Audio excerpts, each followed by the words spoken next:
God. Jesus said that they hated him, they will hate those who preach his gospel. Jesus Christ is the most hated man on planet Earth today. And it's going to get worse. It's going to get worse. But God will prevail because he is the King of kings and the Lord of lords.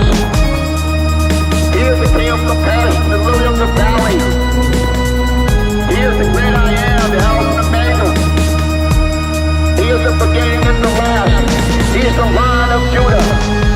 Ask questions that are the deepest. What is a religious extremist? A terrorist with a Wahhabi thesis? Pedo priest, praying to Jesus, a rabbi, circumcising a penis, gesturing God, acting fiendish, lecturing mobs back. Who is the cleanest? Claiming we're equal, acting elitist. Listen up, there's lies in his sermon. Why's that? Your vicar is vermin. Hypocrites ain't hard to determine. Gotta rise up, be wise like a serpent. Beware the saving of serpents who prey on the weak, headed and burden. Dissidents are destined for burning. Indoctrination is different to learning.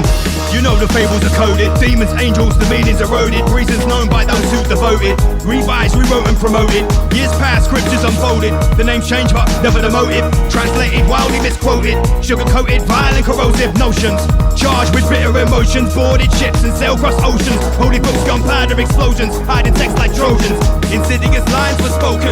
Indigenous minds were broken. Then he tread the path of the chosen. And then stepped with a hoop full of cloven. But many people want to curse him, but they still he is with who he is.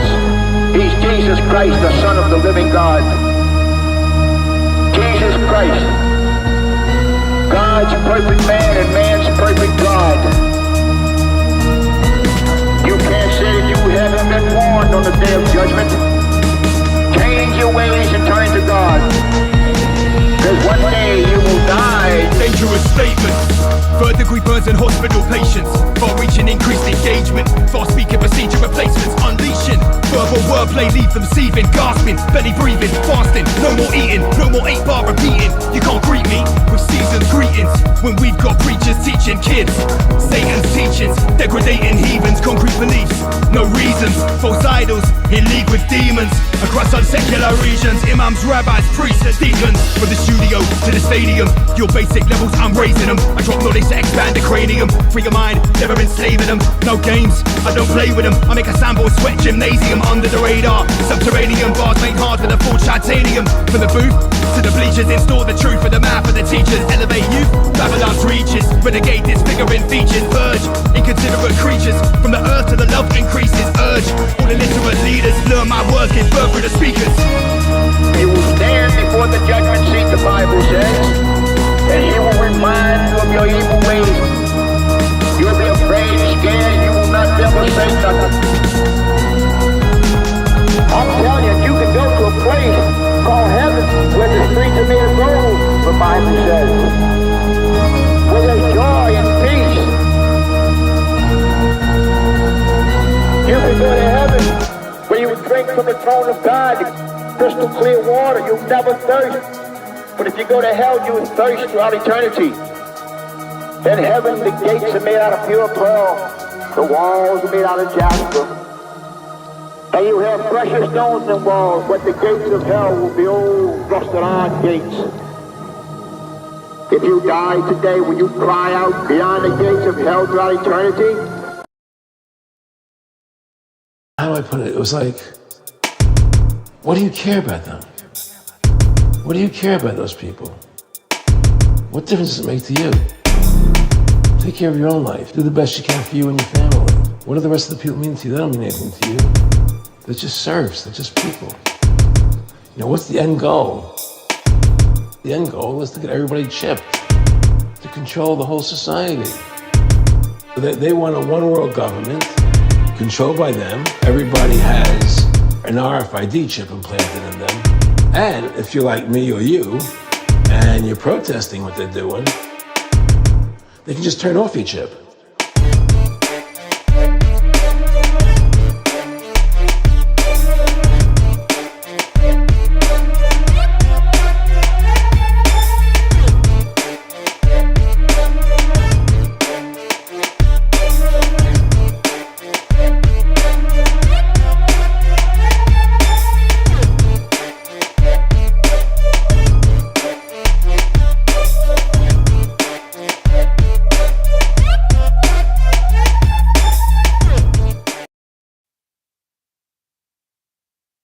1 2 1 2.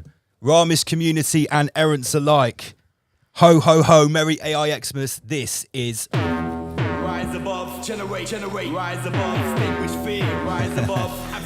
okay. First things first, can we get a sound check? How are we sounding? I have recalibrated the Rodecaster Pro. Good evening, Andy PG. How you doing? Yo, what's up, man? It's good to be back here. It's Rise Above. This is a holographic construct. It certainly is. And yeah, we are broadcasting obviously on the winter solstice. It's Friday night. We're back. How's everyone doing? Tuned in from all around the crater.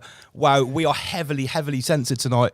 Before the show has even started, we're not getting any kind of notifications coming up on YouTube.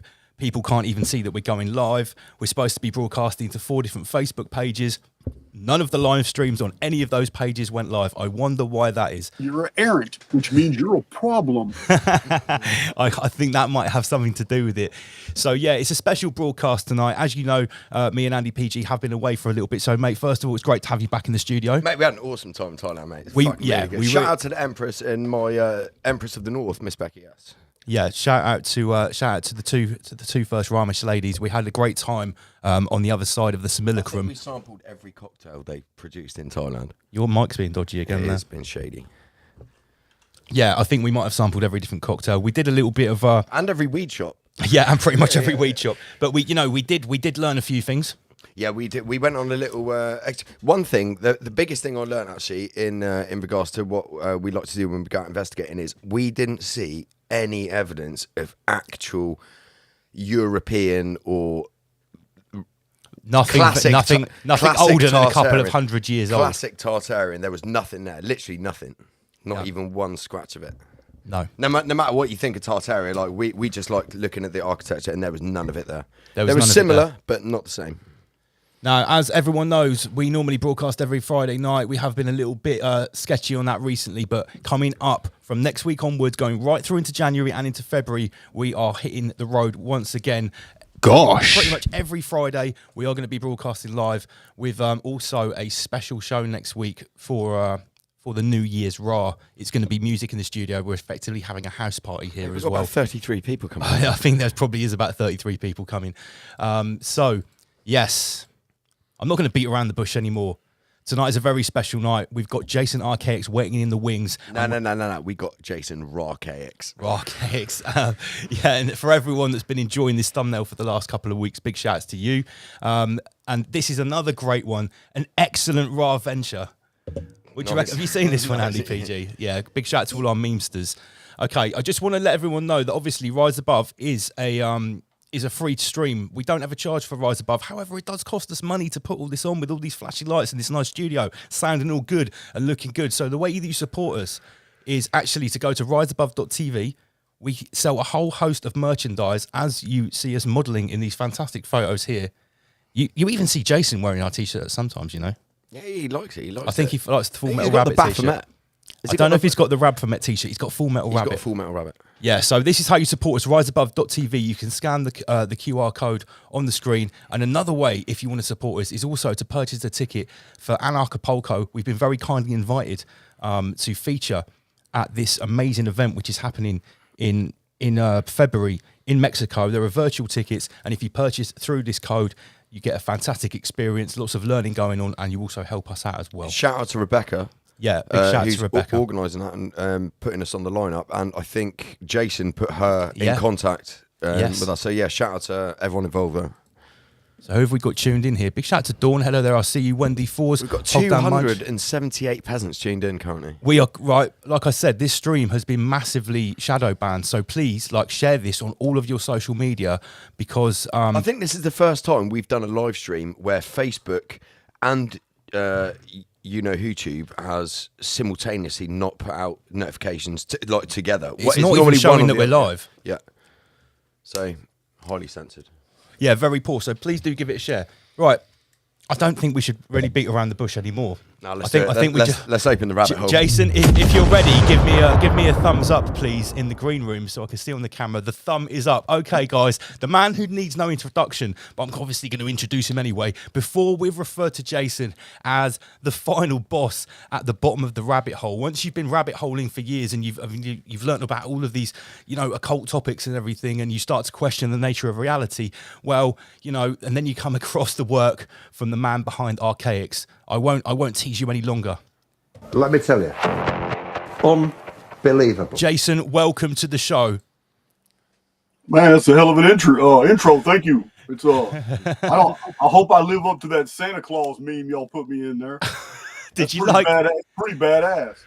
Well, I'm not going to lie. I did design it myself, Jace, but I had a little bit of help from what we refer to collectively here as Al Gore. AI.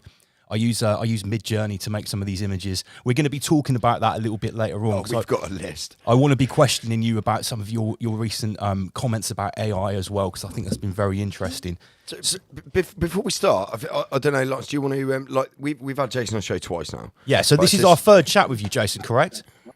Yeah, I believe so. Yes, it is. Yeah. So it's been quite heavy, like info wise, from Jason. Both shows that we've got. And so I think Lance said to me when he said to me that we're going to get Jason back on the show, he said to me that I said, okay, what do you want to do? What do you want to talk about? And he said to me that he would like to get Jason's personal opinion on a lot of stuff, as opposed to a lot of heavy knowledge research that he's dropped currently. Well, I think in the last two meetings, we've gone through your amazing work with the chronology. We've spoke about, the simulated reality that we're all sort of basically describing with different language. And we've gone quite heavy on that. So for anyone that hasn't really caught up with that stuff, you might be a little bit behind tonight, because we're sort of taking that as a given, as a foundational base understanding when we're going to be discussing knowledge. Yeah, prerequisite knowledge.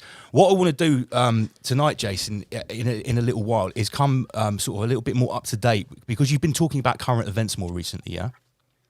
I have. I've been addressing some of the things going on around the world. Absolutely. Now, one other thing which I've noticed you've said recently, which I sort of want to sort of mention first of all, right, is you've started to say that you wanted to distance yourself from some of what is called the truther movement. Now, I'm not going to lie, we've had sort of similar thoughts in the last sort of year to 18 months. Mate, we've had so much backlash from people who are supposed to be on the same kind of wavelength, and it just seems now like a big divisional pond. Everyone splashing What around. are you seeing going wrong, Jason, do you think, in people that are trying to get to the bottom of things? Well, despite the success of my channel, I recognize that the information I bring to the table is very rare. Therefore, my popularity has increased exponentially. But I haven't abandoned a lot of the smaller channels that I really looked up to when I was first getting my start. I looked up to Martin Leakey. I looked up to Autodidactic. I looked up to Logan of Decode Your Reality. I looked up to them because they had tens of thousands of subs, and here I am with just 400 or 500 subs, and I'm already putting out my 70th and 80th video. And I just kept full steam ahead. 300 videos later, I had 1,000 subs, and these guys are like, wow, they're uncatchable, but they're also giving me a platform, and they're talking and they're asking the right questions, and they're letting me talk about things that I ordinarily wouldn't even talked about on my own channel. So here it is. Now I have grown to my present position in the online YouTube universe, but I'm not stopping. I have every intention of having 200,000 subs by my birthday on June 9th. Fantastic. But I'm not going to stop then either. I mean, I've already branched off into Archaix TV, where I'm talking about anything I want to talk about. I've got 1,800 subs in Archaix TV, but the videos that are in there, I wouldn't last very long. They would pull a Bonacci on me if I turn around and put those videos on my channel. So it's they took Santos Bonacci down. Oh right, his channel's gone now, is it? Both of them.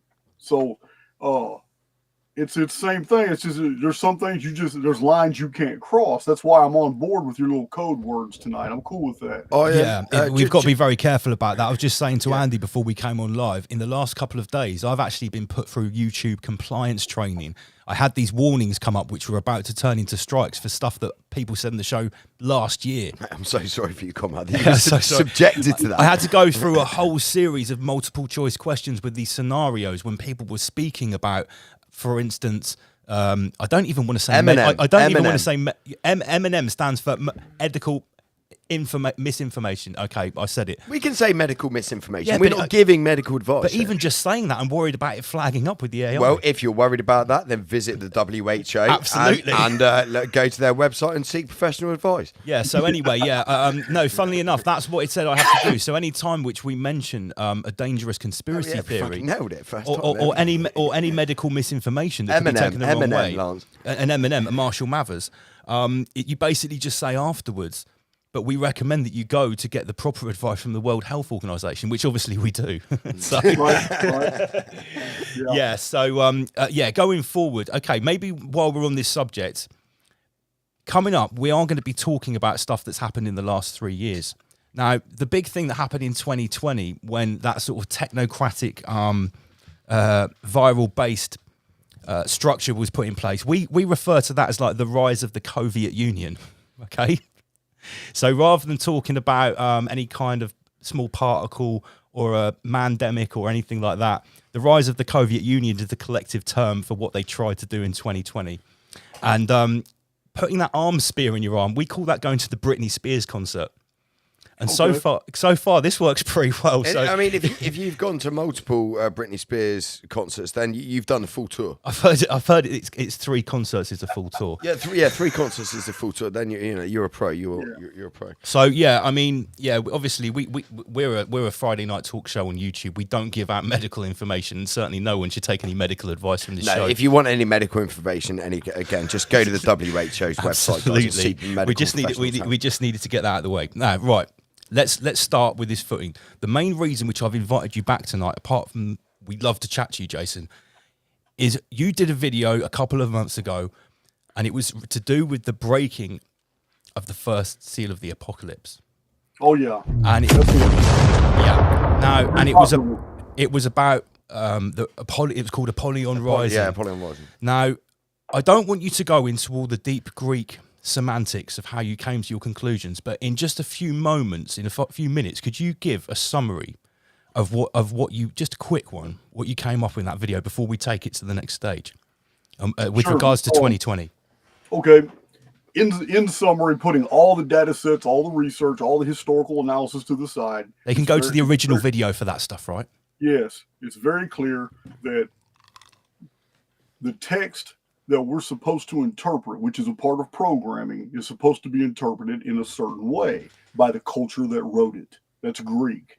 We have been misled to interpret it by other filters. And we don't need to know those filters. We talk about them all the time. They own Hollywood, they own the world banks, they did all this. Well, they also rewrote significant portions of the Holy Writ and wrote themselves in where they priorly did not belong, and had a lot of people believing that the book of Revelation was supposed to be interpreted through the lens that they provided us and not through the Greek lexicons, which is the way you're supposed to interpret it. So by using the Greek lexicons and studying the syntax and the grammar, getting the pure Greek meaning out, the entire breaking of the first seal, the white horseman, has nothing to do with an antichrist, has nothing to do with this imagery that's been painted for us, but has everything to do with a pharmaceutical attack against the human family, using people that we have trusted to take care of us. And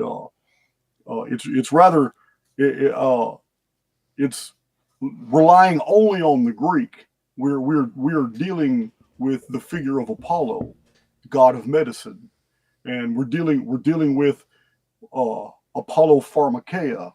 And you were very specific, Jason, in that video when you said it would be people in white who were attacking people. Yes, that's the color of the horseman itself.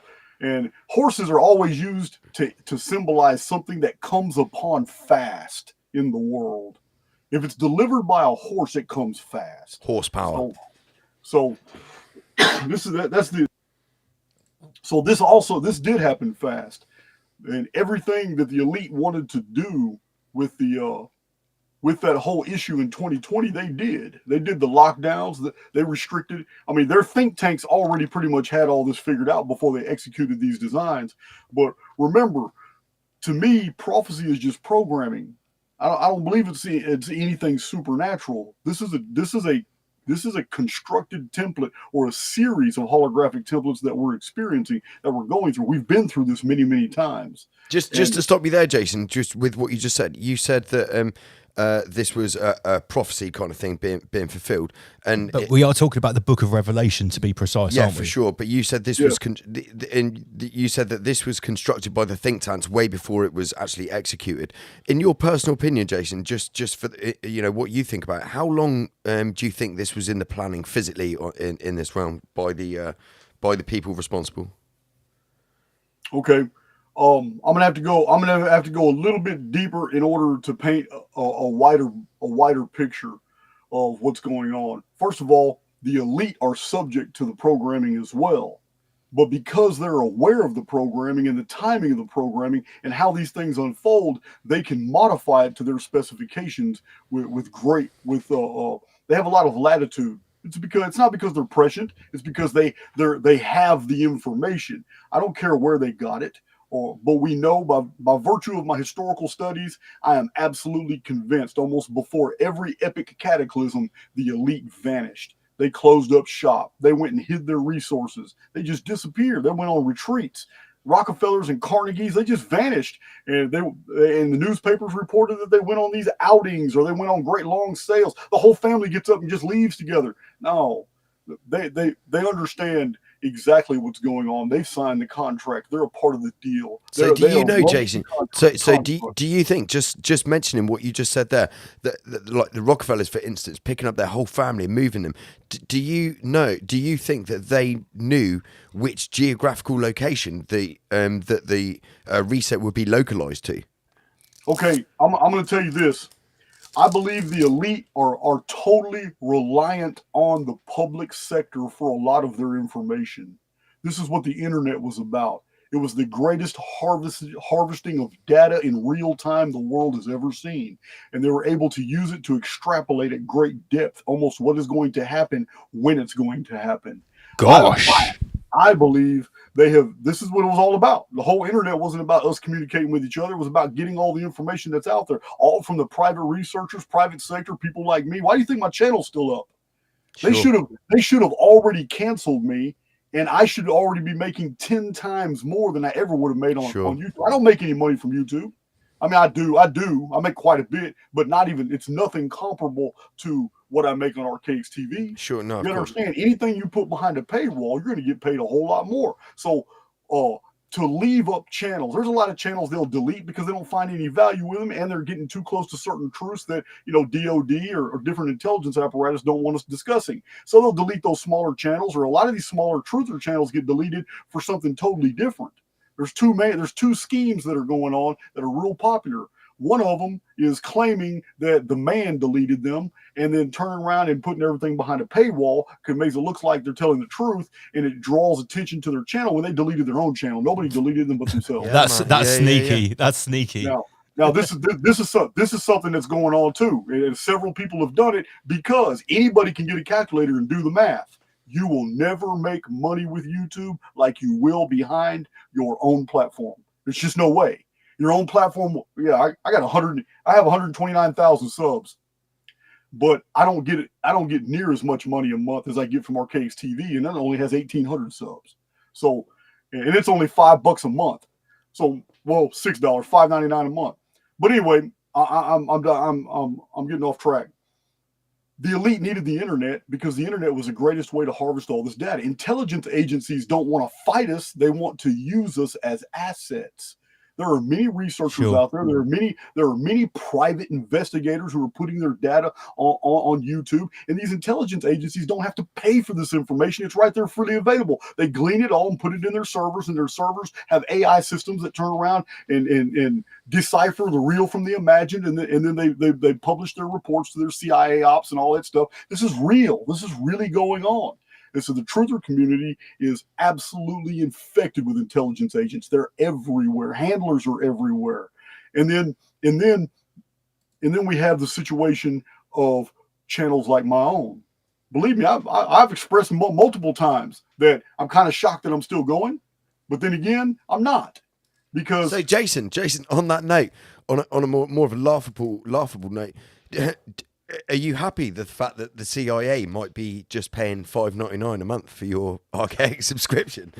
They are. They're not Probably the getting only good ones. value for they money are. too. I'm sure they are. They're They getting a are. lot. They're not the only ones. So's Israeli intelligence. I've had a run-in with them, but I even publicized it on my channel. I ain't care. I've given them multiple reasons to axe me. I'm talking about I've come out with some hellified predictions that nailed it right on time, and they still haven't asked me. So I mean, I've got other people, I've got friends of mine that pretty much tell me as well. It says, hey man, you know what? You know you're being watched. This is the only reason you're still up and running. Have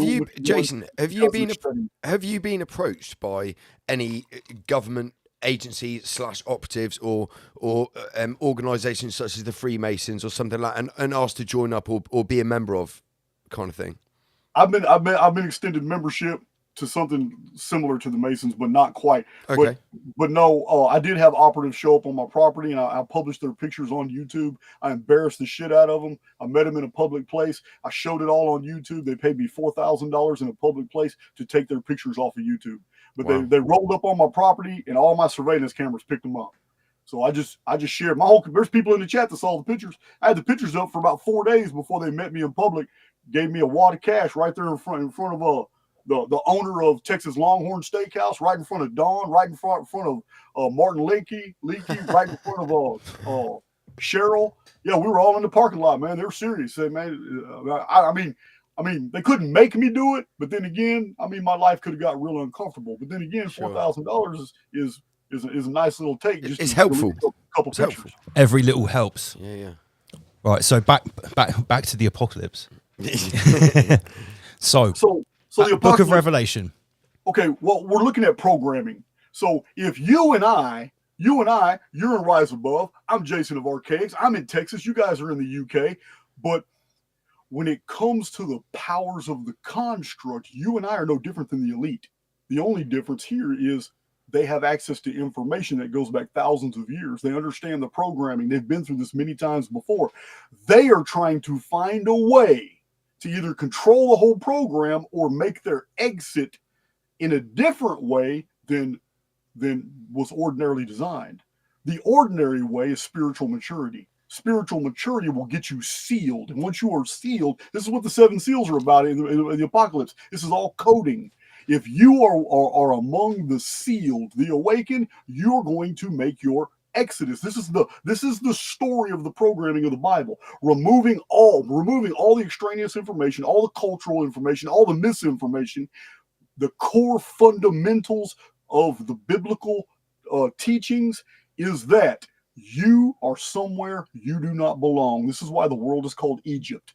You are waiting for an exodus date. You have to be ready for that Exodus day. Remember, they painted blood on the land. All those For Passover. who knew that a certain event was coming, they painted the blood so that doom shape would totally ignore that they were there, and it worked. And those who didn't, were subject to whatever happened. Phoenix phenomenon, the doom shape, the 10 plagues, whatever. The 10 comets of the Chinese Silk Magawati text, whatever really happened at that event. But in the biblical story, it's all about we are in a world that we do not belong. That's why the Bible calls us pilgrims. It calls us sojourners. We are travelers. This is why the greatest spiritual teaching that can be found in the Bible is in the New Testament in the form of parables. And parables are not the truth. They are the images of truth. Real truths can never be uttered in a construct that is based on deception. So Jesus actually taught the actual truth by lying. And what I mean is, not one of those parables he said was actually true. None of those stories happened. The prodigal son and putting a candle on a hill so your light wouldn't be hidden. None of those were true. They're parables. They're images of truth. in a medium of deception, it was necessarily to use deceit in order to teach truth. Jesus was a master at this, and one of the greatest parables that sums up the entire Bible is the prodigal son. And the reason is because the individual soul that goes out into the construct and does what they want, learns what they want to do, goes their own way, makes these discoveries, trips, falls down, climbs up, falls back down, gets screwed over, gets back up, finds themselves getting beat up by several other souls, gets back up, keeps going, and finally comes back to the realization that the All-Father knew what he was talking about from the beginning. The oversoul is looking for those errants, those who don't just blindly obey, those who actually defy the programming, do whatever they want to do until they beat themselves up in the construct to the point where they relent and realize, damn, God knew what he was talking about all along. I was tripping. This is what the story of the prodigal son is. This is basically what the entire story of the construct in the Bible is itself. Is those that will make their exodus are those who enjoyed and suffered the construct, not those who control it. Wow. There is no contest without the adversary. You should have pressed the big explosion button there. I changed it. You keep changing the interface. Well, what we're talking about here, obviously, with the current events in mind, have real world physical implications for people, and we need to make sure that you talk about this a lot, about not to have any fear, because it severs the connection with the oversoul and connects you within the simulacrum and within the AIX matrix. I've got a saying, or more rather a lyric, and a lot of my lyrics are like mantras. It's this: infinite essence can't be diminished when the fear inside your heart is extinguished. And I think it basically means the same thing, and we have to bear this in mind, because, you know, with what's going on in the world at the moment and what's happened in the last 3 years, many people that will be listening in or watching the show maybe has something happen to a member of their family, to someone they know, whether it was loss of business, suicides, and you know, and all of this is part of the construct, of course, and going forward, from what we've seen so far and what we can sort of ascertain, and certainly from what you've said in your predictions, it's not going to be getting any better anytime soon, because the first seal has been broken, which, you know, like you've said, appears to be these so-called saviors in white coats shooting an arrow that was learned by Apollo with Pharmakeia, the god of in English, the word is arrow, but in Greek, the word is toxin. Which is similar to toxin. Very similar. Very similar. Jason, just before we go any further, so we're just talking about fear and being fearful. So, Jason, in some of your previous videos that I've seen, you talk about the Phoenix weapon being attracted to a frequency, a low, fearful frequency. Is that correct? Yeah, this is now we're going into the realm of theory. But yes, I have theorized that this is maybe why the elite hide from it. They know that there's really no way, because they're human too. That means they have a conscience. And if they have a conscience, that means some of them cannot escape the guilt they feel for the things they've done against the human family. Because what I was getting at, to escape that guilt targets them. If the Phoenix is truly targeting certain frequencies, this is why the elite would try to get as far underground as possible. Because they've done what they've done, yeah. Because if it hunts, if you're on a lower vibrational frequency and you're fearful of everything, you look from the last 3 years in particular, but I mean just in general, how the media flood, especially the West, with fear porn, basically all through the news, everything, constantly, all the time. It's all fearful. You know, be scared of terrorists, be scared of pandemics, be scared of you know getting old, getting overweight, everything. So do you think that they're actually deliberately pumping the West? Because you've speculated, I think, in some of your previous work, that the next Phoenix event is going to be westernized. Do you think that they're deliberately pumping the West with fear to actually maybe enhance to make them more Phoenix compatible? Yeah, and more Phoenix compatible. And then obviously they know what's going on, so they're going to be hiding underground, maybe in a completely different geographical location to the West. What do you think about that, just from your personal opinion? Yeah, well, I didn't word it the way you just did, but that was really good. But I've turned it basically scapegoating the public. Sure. They're using the media for the past 30 years to create such a low vibration in the collective that it literally scatters that vibration. It scatters the ability of a technology like the Phoenix to be able to find them through all that. So Jason, do you think that then what they're doing there, exactly what you just described, do you think that is the true depopulation method? Well, I don't see depopulation really happening right now. I mean, the birth rate is still up. No, sorry, I'm talking about in 2040 when the next Phoenix event's going to come. Okay, well that's what I was talking about. From now, yeah. The Phoenix phenomenon 16.5 years from now. I think we have really interesting things along these lines about to happen next year. I believe 2004 is still on the. It's still on. What we haven't discussed here is that. The elite are operating on the Greek Olympiad calendar. The 4-year calendar. 4 years, just like the American presidential elections, which affect the whole world, are on the Greek Olympiad calendar. Not in between, not on year 1, 2, or 3, but on the Greek Olympiad every 4-year calendars when we have presidential elections. It's also when the Olympics occur. And these Olympic ceremonies, you already know. I haven't done the videos yet. I'm probably going to I don't know if I'm going to put them on YouTube yet, but what we're seeing with Russell Brand in the 2012 Olympic ceremony, it's harrowing. They mapped all this out in a ritual. Wasn't he dressed as the Mad Hatter? He was dressed as the Mad Hatter, and he was playing the part of Piper of Hamelin. Yeah.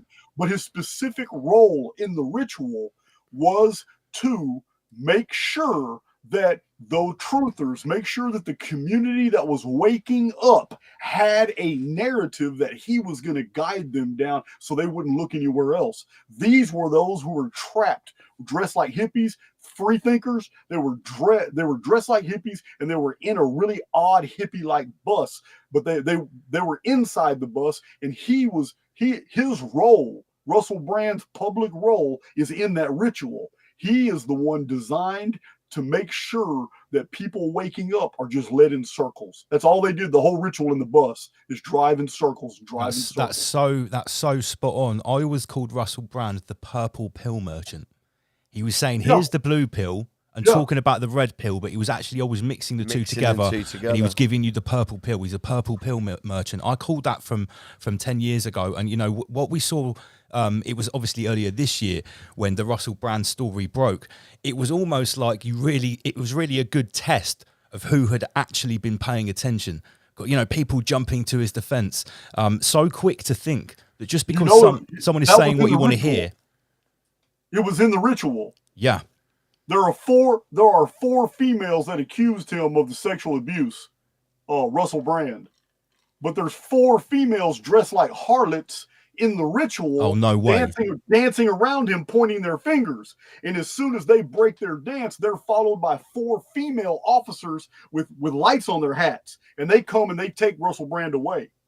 All that was in the ritual. This is the 33-degree Mason. This is the humiliation ritual. And it has the Phoenix raising out of the fire in the same ritual, correct? And the whole stadium is filled by pyramid lights at the top, and you see the Phoenix. Yeah, I mean, I've broke that one down before, and I'm going to admit I didn't even pick up on the Russell Brand Piper. Oh, there's a lot. I got a lot of notes on the ritual. It's 6 hours, so it's a 3-hour opening ceremony, 3-hour closing ceremony. You got to watch the whole thing from front to beginning. But yeah, this is on the Greek Olympiad calendar. Every bit of this was planned. The whole 2020 narrative is planned, just like 2004. And our friend here just mentioned about the elite raising the fear vibration as a shield to protect themselves. But I don't want to jump to 16 and a half years from now in 2040. This is what's going to really happen next year. This is what the second seal is about. The second seal is also total misdirection from the Judeo-Christian perspective. If you use Judeo-Christian eschatological interpretive tools, you will never decode the second seal the way you're supposed to. But if you use just a plain old Greek lexicon and break down the cognates, the root words, and the actual meanings of the Greek words, it says something completely different than what it says in English. So what does it say in English? The second seal is amazing. The second seal in English in our Bible says that a red horseman appears with a with a great sword, and he comes to take peace from the earth and cause all kinds of violence, war. And this is always in all the Christian eschatology, all the movies, all the books, all the sermons on Sunday. It's always a war that follows the appearance of the Antichrist. This is the great war to fight against whoever the Antichrist is. And sometimes people associate it with Islam, sometimes they don't. But what's really interesting is that that's not what that seal conveys in Greek. In Greek, it literally conveys thousands of small fires burning in different areas and thousands of little skirmishes with small dirks and daggers. Small arm warfare. Not a great war, but specifically designed to take peace from the earth. So now, like a small war, but on a huge scale. So small, it's not a sword. No, I mean a war. It's like small fighting, small scale fighting. Sword. In English, it's great sword. In Greek, it's little dagger. Huge difference. Right. And the word great in Greek isn't great sword. It's great as in a multiplicity of events all happening at the same time. So it's a totally different meaning. So what we have with the second seal, it's a numeric meaning.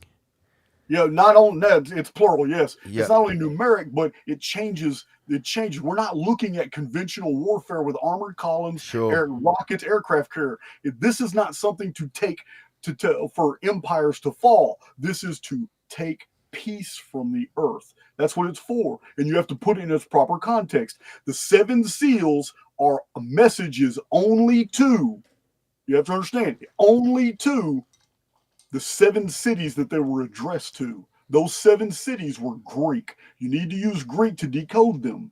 These are Western nations that are going to be suffering this, not Eastern nations. These are Western nations. Can you reel us off a list of which locations you believe this to be happening, Jason? Well, it's going to take off in France. It's going to go straight through Germany. It's going to take off in Spain.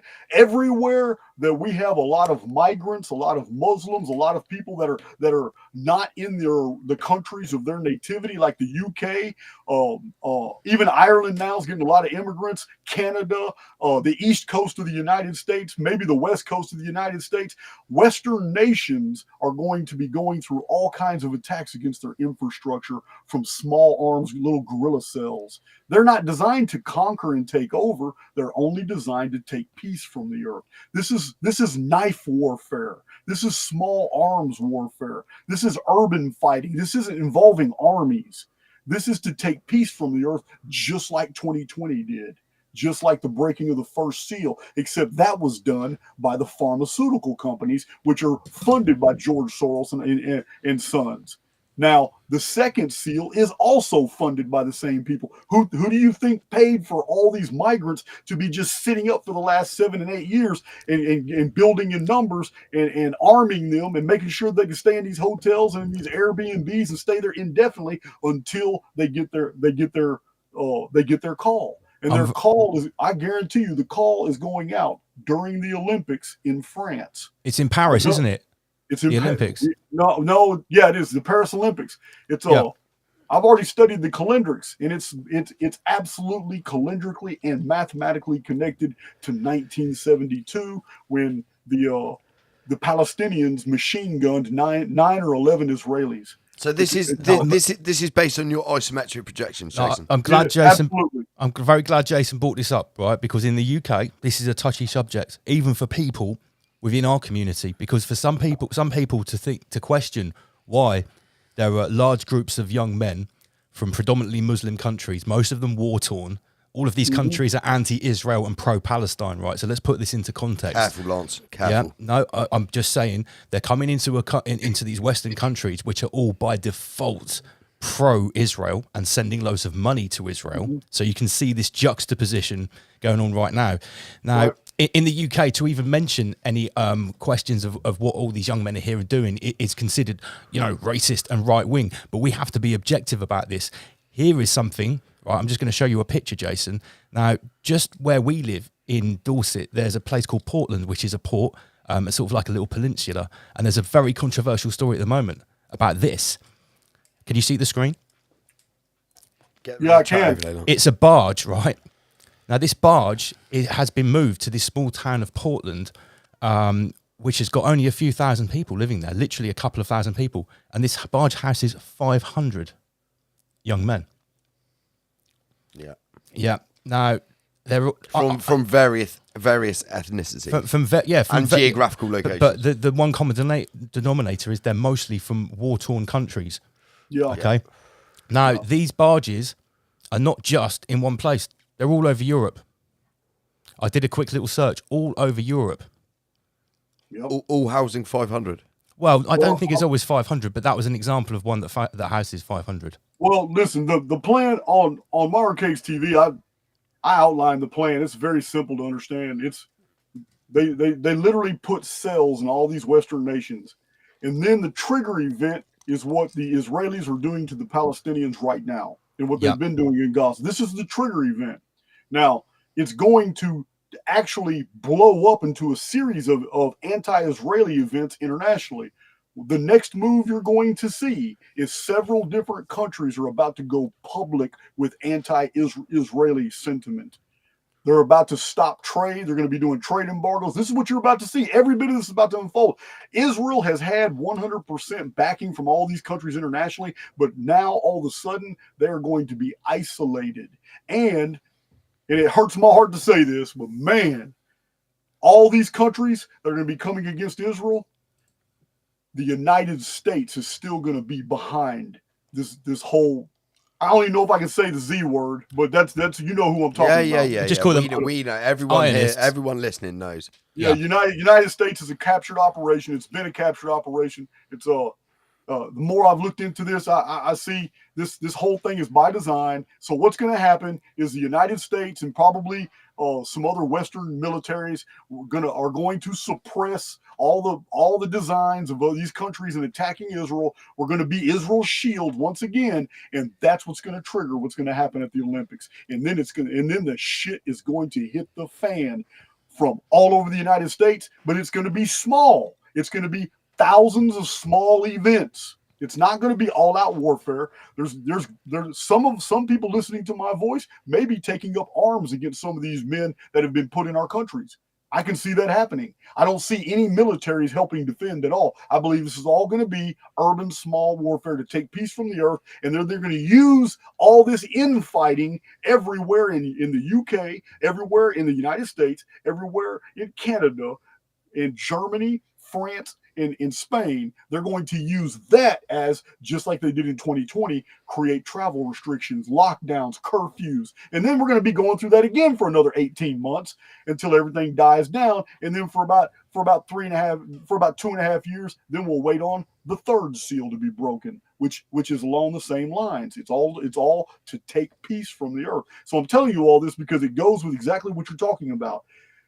To increase this destitution, this fear in the collective, because what they're really doing is preparing the surface of the world to basically absorb most of the shock from the Phoenix phenomenon when it appears. So what you're saying is it could be like Michael. Certainly, that's worth a Michael. They cause as maximum destruction, chaos, disenfranchisement as you can, so that when the Phoenix takes place, some people may be too preoccupied with what else is going on to even notice this phenomenon that's happening. That's mad. Now, I just want to reload a little bit. I think it was about a year ago or 18 months. You were doing a predictions video, and it's all linked together with this. You were saying that in this year, in 2023, we were going to see a rise in open public condemnment of that crew with tiny little hats. The little hats. Yeah, the Little Hat Coalition. I'm just going to put a meme on the screen, which one of our guys made, which I thought was cool. I don't know if you can see that, Jason, but I've noticed that you were absolutely right. You were absolutely correct. I've been covering this on the show a little bit recently in the last few months, that there are people saying things online now that people are actually in prison for, that have been previously convicted for hate crime, etc., and are actually serving physical time behind bars. And I'm seeing multiple accounts of people that don't seem to be bots either, openly pumping out, questioning that big historical event that you can't question, talking about the man with the small mustache and about his intentions, talking about the actual legitimacy historically of the dark little hat priest class, should we say, and how, you know, and all of those things, and really going right to the bottom of the barrel with it, and some of it may or may not be true, but very inflammatory, right? And I'm thinking, what the hell has gone on? Has someone changed the filter controls? Has aiX switched up the formula? Why is this allowing to be said? And then it syncs up with. I would like to address that too. Okay. Yeah, I made that prediction at the same time that I also. It's really not a prediction. It's an extrapolation. There's a difference. A prediction kind of makes me sound like I'm a prophet. An extrapolation means that it's an educated guess based off data sets, and that's exactly what it is. Yeah. It's calendrics. I'm looking at historical events that have mathematical pattern value, and I'm showing how they project onto the coordinates of the future. Coordinates happen to be dates. So yes, that was a prediction, but so was also in that same video that Israel was going to be at war by the end of 2023. I just didn't know it was going to be what they're actually doing, because that's not a war.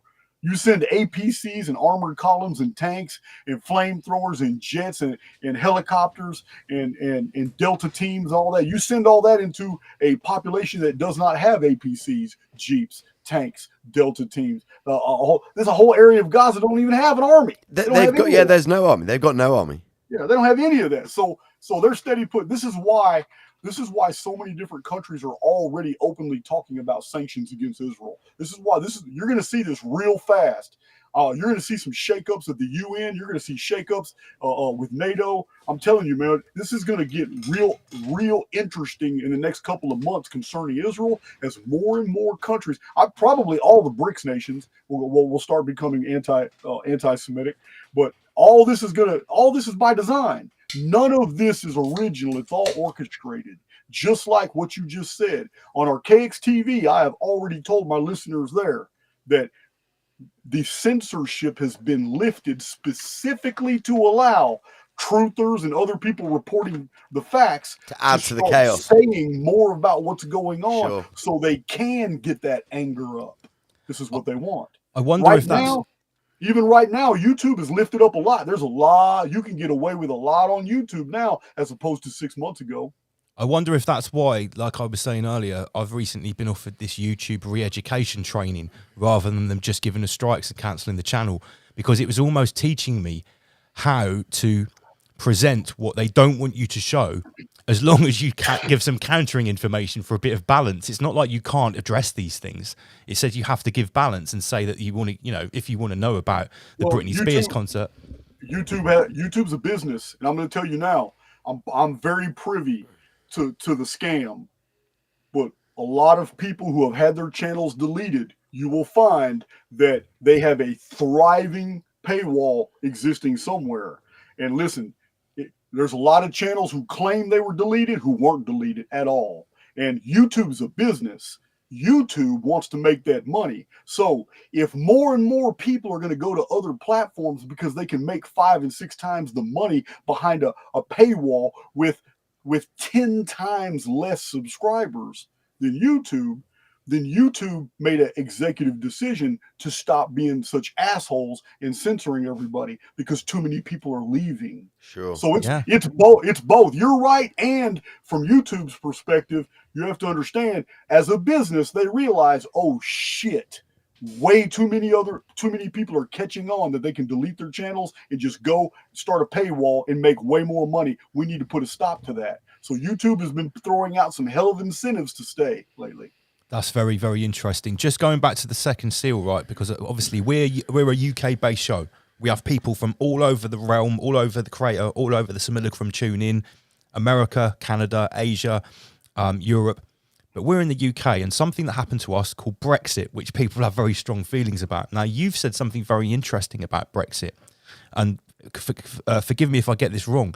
What you said is something like, part of the reason that Brexit happened is because of the square mile in London, the banking elite know that Europe is going to fall, and this was their way to sort of distance themselves apart from the little English channel we've got, but, you know, to not be part of the EU. Is that have I got that right? Yeah. It's they did the same thing with Washington D.C. If the United States ever becomes a captured operation, the United States, Washington D.C. can continue functioning, continue being autonomous. It does not fear invasion. It's the same thing with the Vatican. The Vatican is not a part of Italy. It's not a part of Rome. Yes, it's his own concept. Yes, all three of those areas are sanctuaries to the elite. These are areas that they don't have to worry about because it's already understood that, first of all, the only reason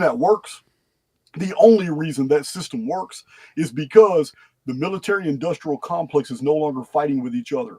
This is over with. Those days, World War II was the last real war. Everything else was political posturing. The whole 12 years of the Vietnam War was actually a de facto war between the United States and China, and all we were doing was getting jungle training. That's all it was. It's a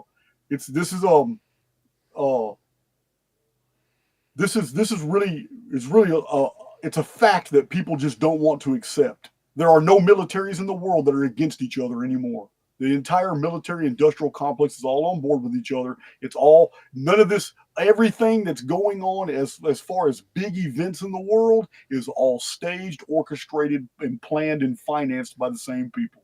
It's not, we're no longer in a world of a bunch of multiple different ethnicities and cultures vying for power. That's over with. The world has been subdued. It's over with. And there's no more good guys. There's no more good guys in politics. That's over with. I mean, everybody even the whole Trump deal, there's going to be the suicide rate among conservatives is going to be so high when they finally realize Trump is a Z. When they finally realize who he is and what he's been doing, and that he was highly trained to say everything the American public wanted to hear. But when they finally find out that he's a Z and that he's a tiny hat, there's going to be a suicide rate that's never been experienced before in the United conservatives. Half of David Nino Rodriguez's channel are going to kill themselves. Wow, mate. Wow. You must know about that film that came out, which is basically a Q movie. It came out earlier this year called The Sound of Freedom. Did you hear about that? I haven't seen that movie.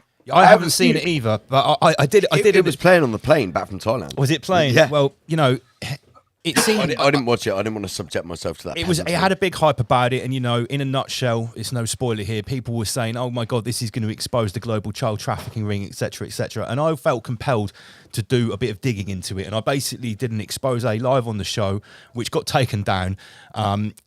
Who was funding it? I showed all the links to the Mormon Church, all these really shady characters. It went right up to the WEF. It went right up to the Mexican cartel. All these people that clearly involved in child trafficking were basically funding the film in a nutshell. Yep. Now, when I did this, Jason, the amount of backlash I got from people, especially a lot of them were in the States or in Canada. They usually were involved in the Q movement. But I had people in my inbox calling me a paedophile, and they sort of basically refused to look at any of the information because they were so blindly locked in with the narrative. But these guys, they're sat there with Trump. They're talking about child trafficking. These are the good guys. How can you shoot them down? And I'm just like, guys, this is so obvious. Yeah, it fooled so many people. Yeah, when that movie first came out, I also warned my listeners on Archaix TV, don't buy that shit. That shit for a movie that was made 7 years earlier to suddenly just blow up. It's because it's narrative, and their think tank told them this is the time we release it now. The movie was 7 years old, so. Yeah, it's crazy, dude. The whole thing's crazy. So, but the thing is now, because I think people have got to possibly the point of no return with following the Q drops and stuff like that. Now it's sort of like when they're that heavily invested, it's really, their sword is so firmly stuck in the dirt at the top of that hill. They're ready to die on that hill. Anyone that questions it, anyone that brings any conflicting information that shows, look, this is clearly a psyop, it's Operation Trust all over again. You guys don't know anything. You need to do your research. And hey, I'm not going to lie. When Q first came out in 2017, 2018, or we were aware of it, we were taken in a little bit. We found it quite interesting. I wasn't sitting back and waiting for anyone to save me or trust in the plan. I was still, full steam ahead. But I think you coined it, the Patriot Pacification Program. That's what it was. I did coin that, but that's what it is. I'm talking about X-22s and all that. There's a bunch of them that Charlie Ward and Simon Parks, they were in on that. Oh, Mel K. I couldn't stand Mel K. Every time I listen to Mel K, I'm like, damn, she mentions everybody in the world who's guilty of everything except the tiny hat. She will not lay charge to a tiny hat. So I used to listen to Mel K. I used to be listen. I voted for Trump the only time I have ever voted in my life. I've been out of prison for 7 years, but for 2.5 years, three and a half years, I've been off parole. I'm absolutely free, got all my rights back. And the first thing I got in the mail from the state of Texas was a voter registration card. I filled it out and I went down there to support Trump because I couldn't have that other bastard win. And now that I look back on that, I'm like, wow, everything I've learned about Trump now, his family history, who his daughter married to, her conversion. Oh my God, man. I see all this. Like, wow, I had no idea that was your ethnicity. You fooled everybody. Yeah, Trump isn't even his last name. But it's crazy, man. It's so crazy, dude. Now, back to the Middle East. So we've covered the first seal. You're saying that the first seal, Apollyon shooting the toxic spear, was the rise of the Soviet Union and people attending the Britney Spears concert. Absolutely, it was Apollo Pharmakia. Remember, the theme of the book of the Revelation for the Great Tribulation. The theme is the release of Apollo, the release of the god Apollyon from the deep. That's the theme. But we haven't got to that part. We're just breaking seals. And the seals were messages to the lost sheep of the house of Israel, whoever they are, addressed to 7 Greek cities, Europa. So we have seals that are nothing but messages to wake up. These are the signs of where you're at in the divine chronology. This is all it is. So the first seal breaks. Okay, this is when the human race is attacked by Apollo Pharmakia. Okay, second seal. Okay, this is when small arms knife attacks happen all over just to take peace from the earth, and it works. So the third seal is when they literally collapse the economy. And this is we can go on, in another video. I don't want to go too much further. No, that's fine. But what I would like to zoom in on is the Middle East. We have these 3 Abrahamic religions, which are all laying claim to one particular piece of the realm. Okay, which are actually all ancient cults. Yeah. Okay. Now, a lot of your work with the chronology, obviously referencing the Old Testament, the Bible, and other sort of works that are based around the Judeo-Christian world. Obviously, we have ancient China, we have ancient South America, and other. Yeah. What is special about the Middle East? What is in Jerusalem? What is under the Dome of the Rock that the small hat dark priest class currently sit there, hiding it from the Muslims? But is that where the Ben stone is? What in your opinion? What is there something actually special about that geographical location? Okay, I'm gonna put this in perspective. All right, the newest religion of the 3 that are used by the controllers like chess pieces to manipulate events is Islam. Anybody who has done a deep dive on the origin of Islam knows 2 things. One, that Muhammad was directly influenced by the Vatican, and that the oldest Qurans do not match the newer Qurans. I have a Quran in here right now from 1803. It's translated into English. There isn't a single chapter break, no chapters, no books, no surahs. From the back of the book to the beginning of the book, it's one solid text. It is not divided. So by 1803, the Quran was still without surahs, and it hadn't been structured the way we have it today. So it's a very new religion, but its most holiest histories and text and traditions come from Becca, which is ancient Petra. But when the Umayyad dynasty that was ruling Islam, when the Umayyads had collapsed because they were taken over by the Abbasids moved the capital of Islam from Becca to Mecca. So that means, Jason, that whenever everyone goes to their holy pilgrimage to Mecca, they're in the completely wrong geographic. They're praying to a completely wrong geographical location to what they originally should be. That's all by design. Yeah. That right there is the cube of Saturn. Yeah. Yes. Saturn Thank you, That's Michael. the cube of Michael. Saturn. They don't even know that they actually hoodwinked into worshiping basically a false god or a god of the underworld, god of secrets, god of the occult. I'm so glad you've just said that, Jason. Like, can we even soundbite that? This is what I've literally been telling people since we started Rise Above back in 2020. Well, this right here was done to make Islam one of the major chess pieces on the board the elite can use. It's the newest religion, but this is what it's done. The second newest religion is Christianity, which was literally the Christianity that we know today was literally born about 300 years after the Anno Domini calendar would be 300 AD.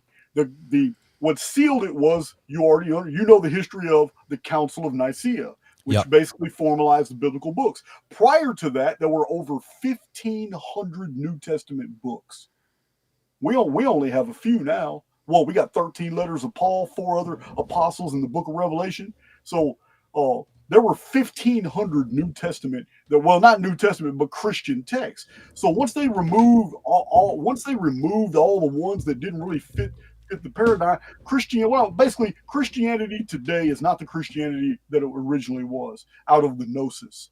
So Christianity is the second religion that was invented by the controllers to do what they needed to do. They can pit these two major religions which govern over whole cultures, and they can use them against each other. Remember, these people are excellent at what they do. War by deception, always fund and control both sides of a conflict. So this leads us to our third. Now, I'm not saying Christianity doesn't have its values. It does. There's very spiritual material, but it comes from older sources.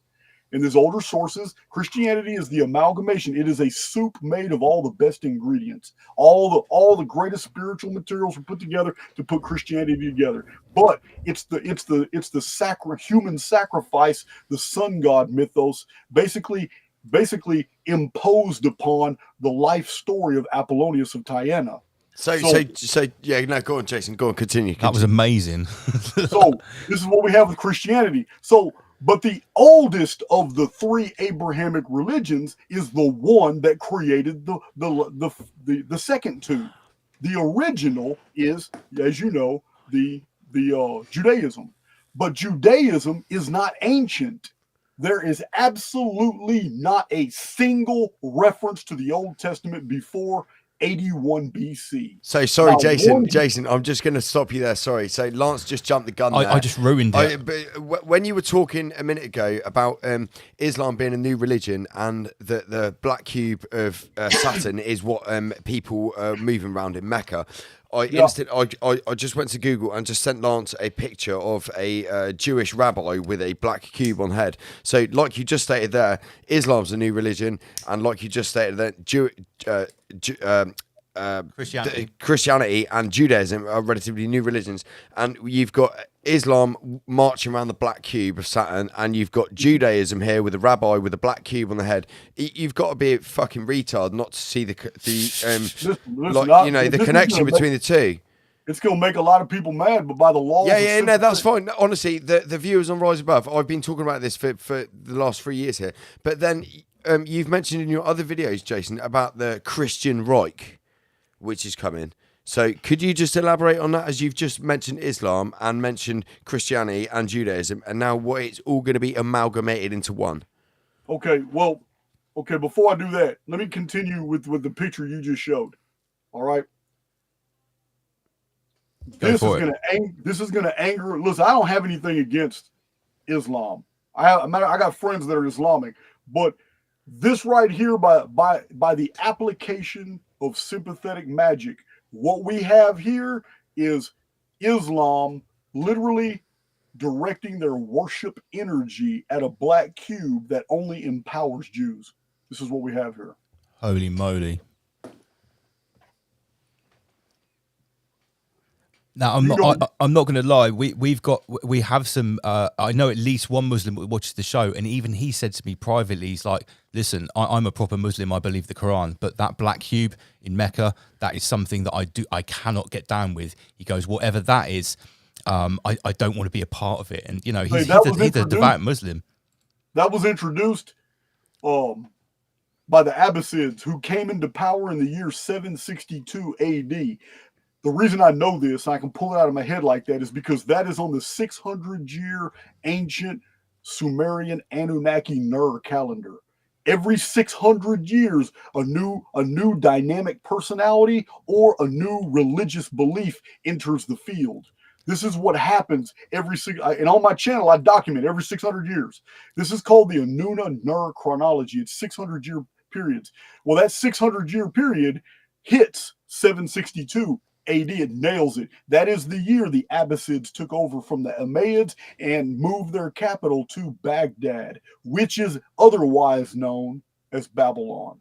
If I'm not mistaken, isn't it in the year 800 AD, which is very shortly after that, when some of the original Khazars first converted to Judaism, before they then converted in 1666 to another religion? I'm sure that was a very important date. Yeah, because the Khazars were given a choice. They were given a choice to join the Turks, to join the Christians, or join the Jews. They chose Judaism because the Jews at that time throughout Europe were established in ghettos, and those were zones of neutrality where people just left them alone.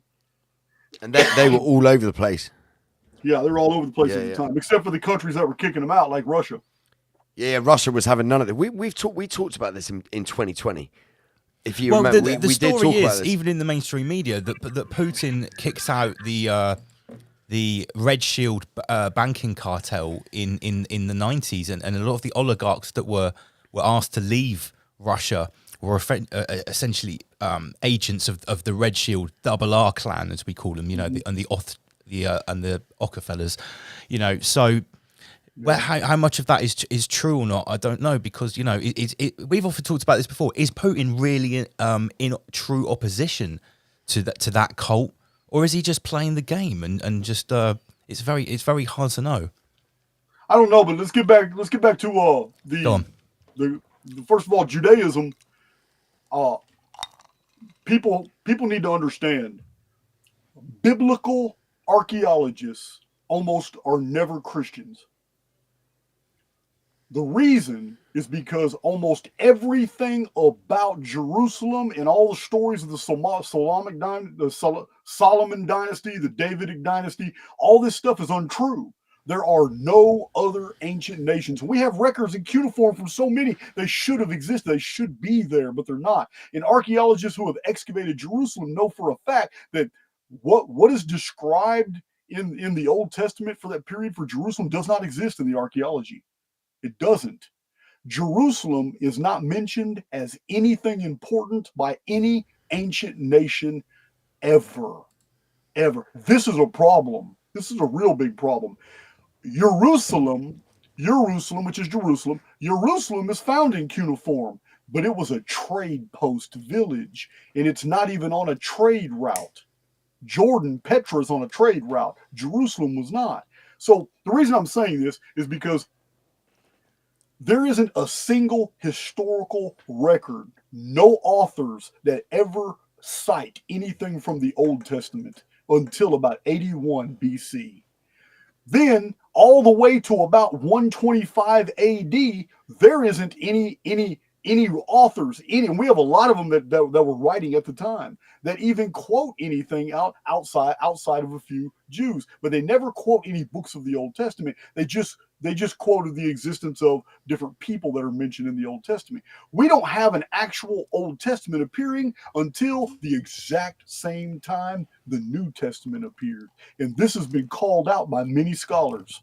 It's been called out by many. This is not Jason making this up. And yeah, I've heard this other places apart from you, Jason. There are many scholars that say that the Old Testament and the New Testament were written right around the same period at the same exact time that something else was introduced at right there.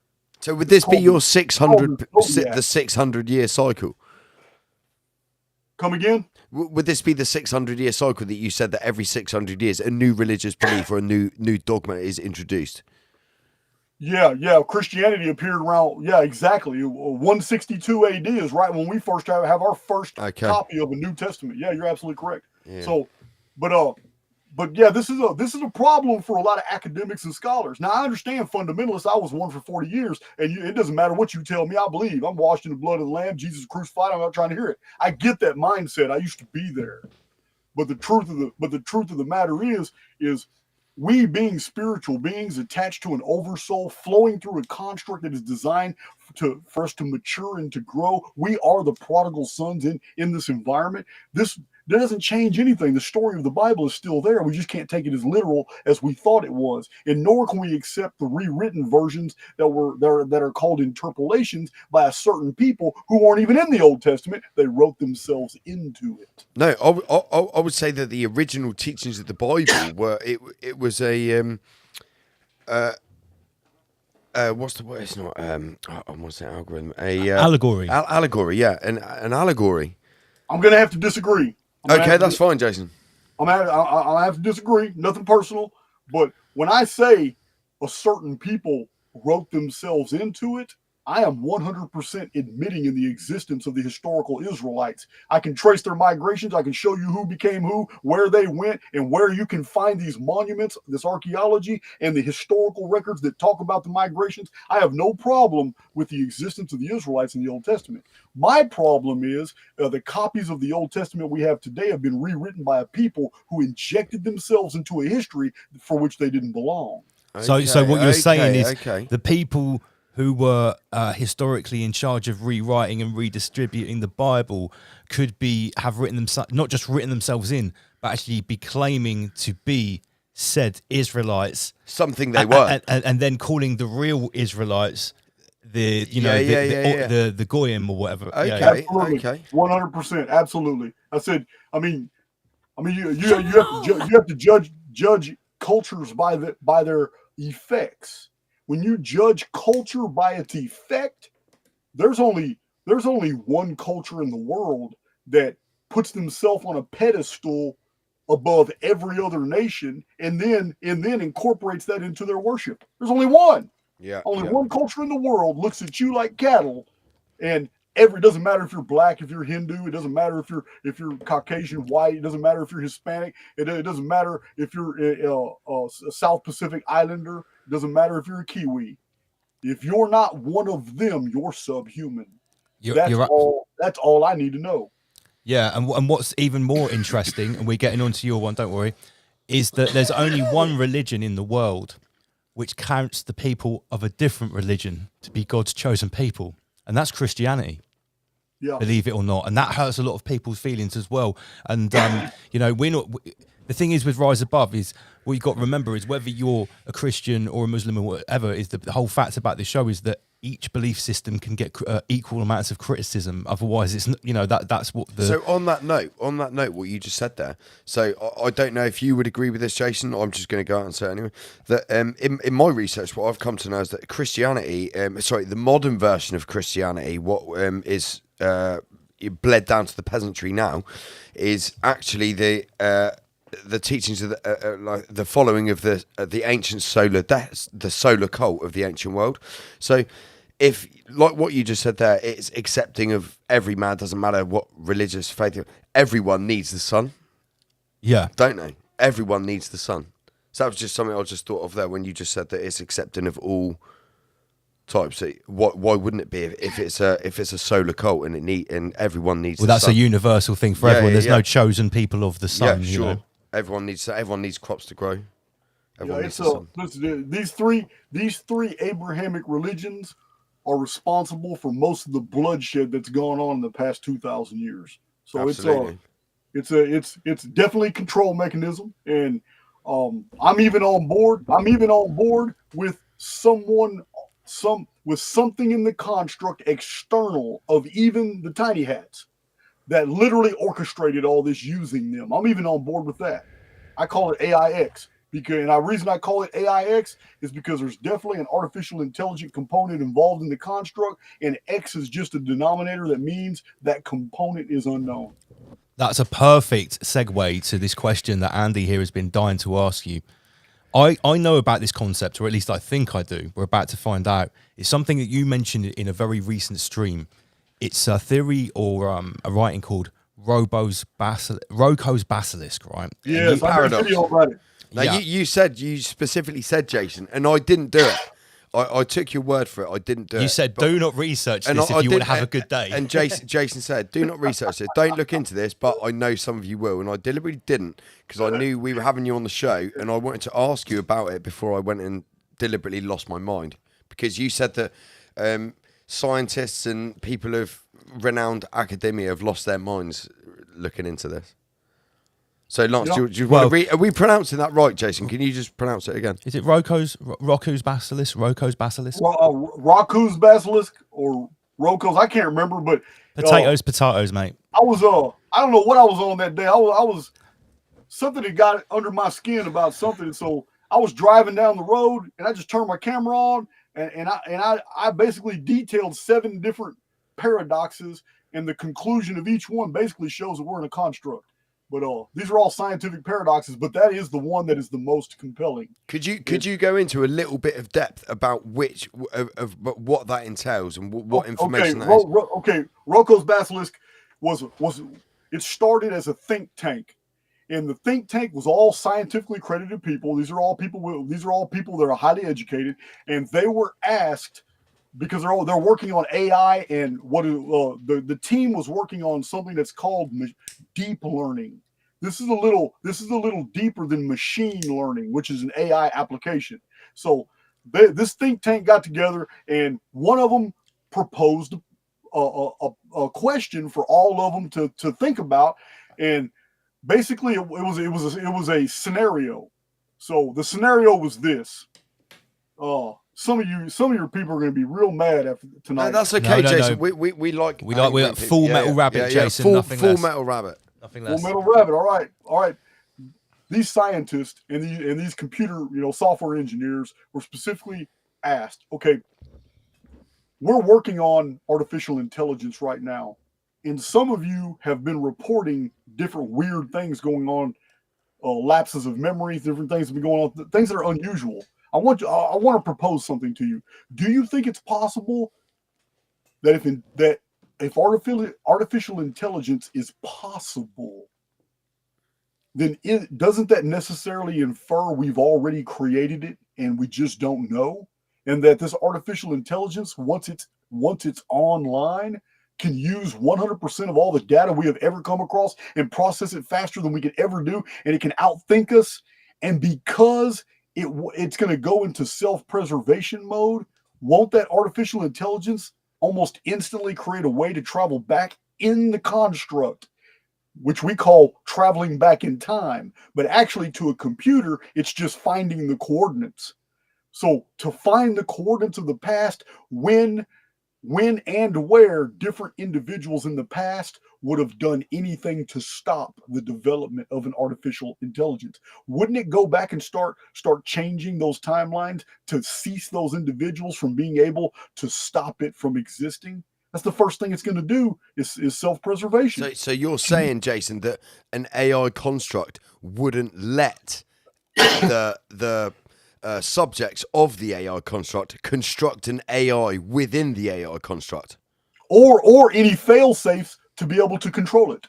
Okay, So yeah. it's going to go back far enough to be able to snuff out any lives that it already extrapolated. Remember, prediction isn't anything magical. We got to get out of the mindset of ancient prophets and all this crap. Get that crap out of the field. Prediction is nothing but highly educated extrapolation. That's all it is. And for an AI system to do it, it's going to do it 10,000 times 10,000 times better, ad infinitum better than we ever could, because it has instant access to all the data. Because an AI system is going to interface with everything in the world, every server in the world at the same time. So it's going to find those coordinates. It's going to go back. So the question in Roko's basilisk, can any of you guys think of any way we can stop the AI that we already created? And these guys were real smart. And instantly they thought about it and they concluded, yeah, for us to even be talking about this means we've already created the AI and our memory's been wiped. And that AI has already begun to wipe things in the past. And now they started recording all the things that they remember that were anomalous in their research when papers disappeared, when a computer went offline, when things that they were working on did. And now they started painting and building a picture. And some of them actually realized that throughout their life they had been stalked by Roku's basilisk. I hope you guys enjoyed this presentation, because in this presentation here, I went full metal rabbit on you boys. Oh, he's been waiting to press that button. So, So literally, Jason, you're saying we are quite literally, possibly living in the Matrix. Well, basically, I think Roku's basilisk think tank sort of, is basically a lot of money spent to theoretically prove that they're fucked. That Jason's theory about the simulacrum and AIX, that's just another name for it. It's basically perfectly. Jason, described the AI, right? The AI that we're all now, like Lance when he makes the thumbnails for the show and stuff like that. That AI that we call AI isn't AI. Is that right? Like Midjourney, the image creators, the video creators. No. Okay, let's clear the air here for anybody who is confused. All right. The greatest researchers in the world today, some of them are on YouTube right now. They have YouTube channels that only a few people watch. I'm one of them. These guys are deep. They're deep into what is called machine learning and deep learning. These are the guys that develop the so-called AI systems, and they're always talking and sharing information. And you will learn from them really quick that the Facebook, Meta, Bill Gates whole scenario about artificial intelligence is a hoax. It's all bullshit. It's just an increase in processing power and the ability to string servers together to maximize their output. It says true artificial intelligence doesn't exist. We don't have that capability. And according to the leading experts in computer software engineering, we are still decades, if not centuries away from even getting anything like a modicum of AI. And this is further proof to me that we're living inside one right now. So that, Jason, what you just said there about that we're decades, maybe even centuries, however long a period away from having actual AI. So we all know that for instance, the military industrial complex, their technology is far superior than what we as the peasantry are allowed access to. So do you think that their technology is still that far away from that? Who's to say that the elite are not working with this AIX, and they don't have portals where they can access that technology? They just can't replicate it. It's going to protect itself. This is fucking mental. Oh my goodness! I'm just trying to find an appropriate button. I can't. I read a report: 33 million people in Britain are mentally ill. No, they're not. Holy potato. This is Rise Above Live, and we are going absolutely balls deep at the bottom of the rabbit hole. Rabbit Proof Restaurant, it's Full Metal Rabbit. Big shout to Jason Archaix. What else have you got to? Where's your notes, Lance? What else have you got to ask, Jason? I wanted to ask about that, so you hit him up with one. Okay, here's a big one. If your theories and your isometric predictions using this data are true, that we are heading towards some sort of seminal event inside the simulacrum, where the Phoenix event is first of all going to happen, and then you're saying in 2046 that if the actual end of the Mayan long count, the end of time as we know it, will go to a new construct of time. In that context, right, what the hell is CERN and the Large Hadron Collider all about? What are they doing searching for this Higgs boson particle as we are approaching the end of this cycle? Is it a coincidence this sort of looks like the Mayan wheel? Yeah, well, okay. If I am an artificial intelligence, then I am an awareness without an avatar. I don't have an avatar. I'm flowing through the technology that's available to me. Do you understand? This is where I reside. If I'm an AI, I reside in whatever technology in my world has made available to me. These massive servers in these high-rise buildings. But I have other things that I want developed. I want the public to think they do this, but they actually do something totally different that helps me maintain control of the construct. So I have these giant facilities all over the world, like NASA doing what it does, the CERN facilities, Hadron Colliders being built all over the world. They're actually doing something totally different that benefits the AI's ability to maintain control. Oh, right. So what you think is happening is that they're actually sort of maybe propping up the simulacrum and building extra power nodes or ways to broadcast out this dungeon programming. If you sign the contract, if you made a deal with the devil per se, to go ahead and just live through many cycles of the construct, and you're always going to be given the best elite families, the best places to live. You already got the secrets. You're a steward of the construct. Therefore, you're an elitist. And this is your role as you play over and over and over, while other immortal souls who have not signed the contract actually come in here, live, grow, mature. They make the exodus events. Every time the system reboots, they make their exodus. They're gone. The errants leave each time. New souls come through. Some of them wise up. They've been here a long time, but the elite have signed the contract. So in order to perpetuate their luxury, to be rich, to be famous, to do all the things they do, to perpetuate their line, they're going to do whatever aiX tells them to do. They're going to build whatever it tells them to build. They've signed the contract. This is fucking mental. Honestly, in 2012, it was Tom Hanks of all people. That re-switched on, because I think for the first couple of years they had the Large Hadron Collider. It wasn't really, cutting the mustard. They had to do some adjustments. They had to call in Tom Hanks to sort it out, and then they turned it on in 2012. And I don't know. It just struck me, all of that hype about 2012, and that's when Tom Hanks turned on the Large Hadron Collider. One other phenomenon which I'm really excited to talk about actually with Shiva Shampoo on the 2nd of February after an awesome chat you had, the Nelson Mandela effect, right? The Mandela effect. Now, I postulated a long time ago that I didn't hear of this phenomenon before 2012, before Tom Hanks returned on the Large Hadron Collider, which I thought was quite a funny coincidence.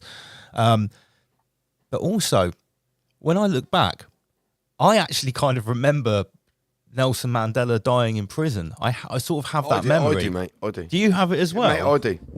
It's not like a localized phenomenon. No. Some people do remember that. Listen, I was in prison, and I remember the man dying in prison. Holy shit! Yeah, I don't know. I don't. You know what? The Mandela effect is really interesting. And there's a lot of naysayers claiming, it's just Fortune 500 companies messing with your head, changing the labels. But that doesn't explain the people who go in their attics and look in old boxes and find the originals. Did the Fortune 500 companies go in their attics and place false originals in their family heirlooms? So the Mandela effect is real. Shiva Shampoo was the one that did the video with me on that, and he literally has hundreds, if not thousands. He's got a list all listed of all the Mandelas, and Mandela effect is very unusual, but I have found a common denominator, and I have challenged my community to prove me wrong. But the common denominator I find with Mandela effect is that, unlike some deja vus and synchronicities and paranormal activity, unlike accidents and just weird things that go on in our life, unlike a lot of other things, Mandela effect, I can't find a single instance of Mandela effect that's ever hurt somebody. It's almost as if something is trying to get our attention.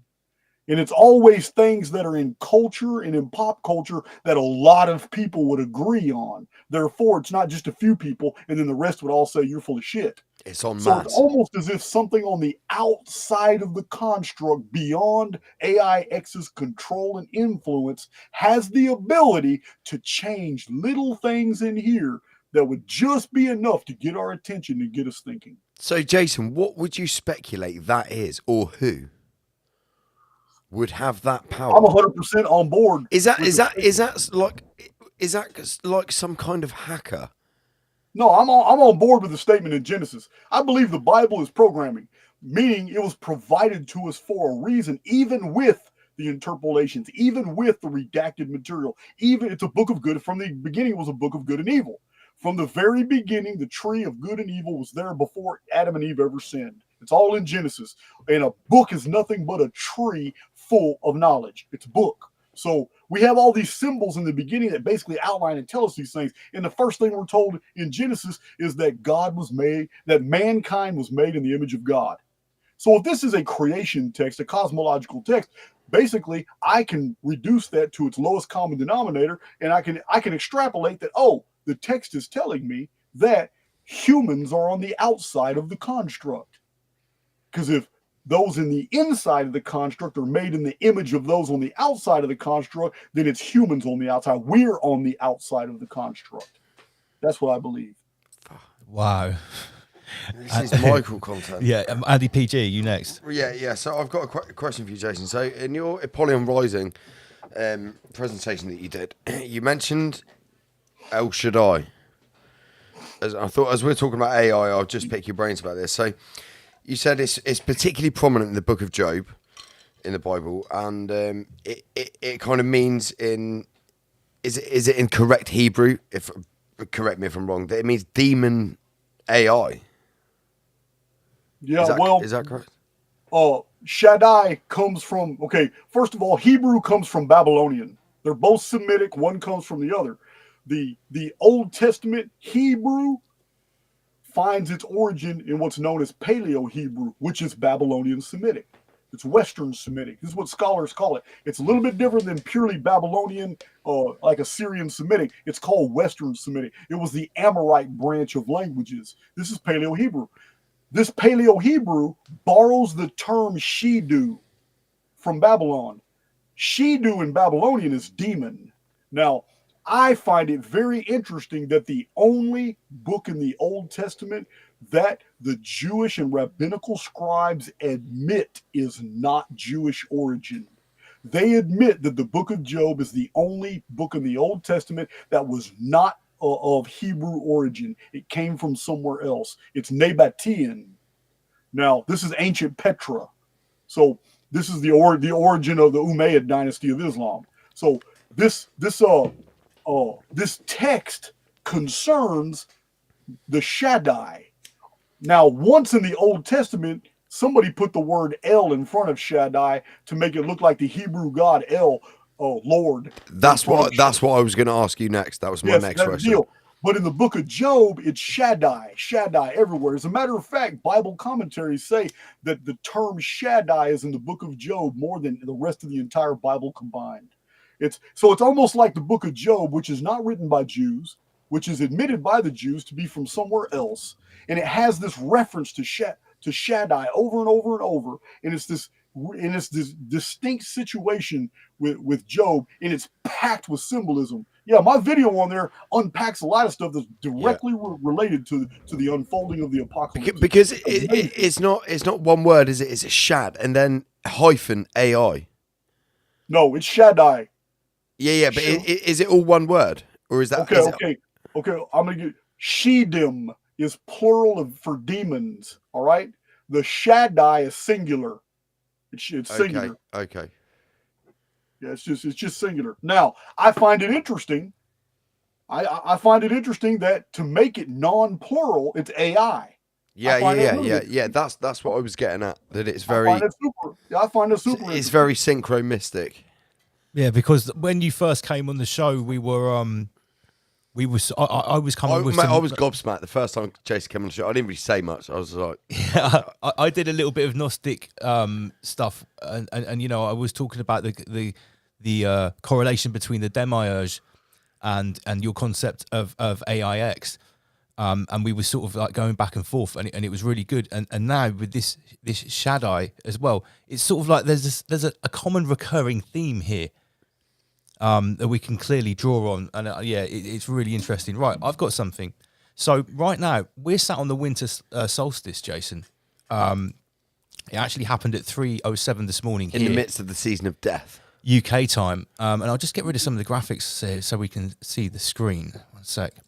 So I know that not everyone watching, or most people watching, certainly don't subscribe to the fact of outer space and we're on a spinning ball. But obviously, with regards to phenomenon that we see in the sky,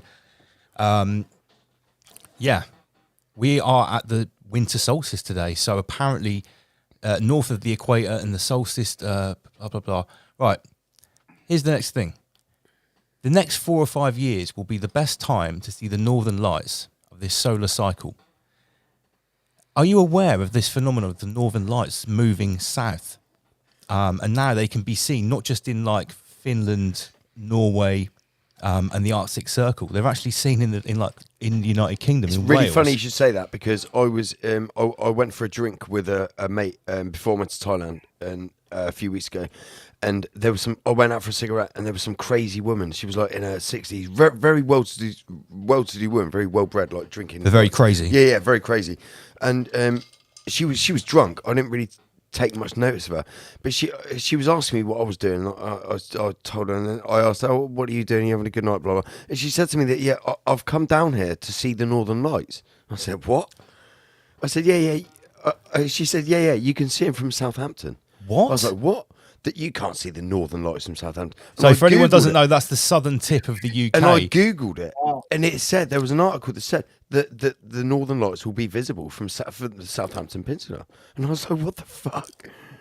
What do you think could be causing the northern lights to change? How would this fit in with what you've learned about the nature of the constructs? Have you got anything on this, Jason? I really don't. It's not something that I really follow. The sky phenomenon is always happening, and my take is we're looking at a hollow field, and the generation of phenomena can be endless, and it can all be replicating the idea that we're on a ball going around the sun. Of this, whatever motion you see in the sky is how we're going to interpret our reality. It's because there is no motion down here that we can feel. I'm not saying that we're not moving. I believe we're static. I believe we're absolutely still. But it doesn't matter what I believe. All beliefs stem from the motion in the sky, because there's nothing down here that would ever give you a cosmos. There's nothing down here that would ever give you the idea that we're on a globe or we're on a flat earth. There's nothing down here that would ever promote these ideas.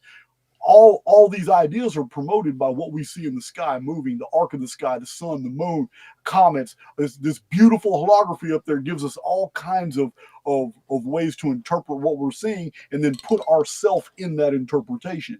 And this is why we're always disagreeing with each other on the type of world we live in. And I think we always will, because we live in a realm, and the perimeters of that realm will always comport with what the collective believe it to be. And everyone perceives something different.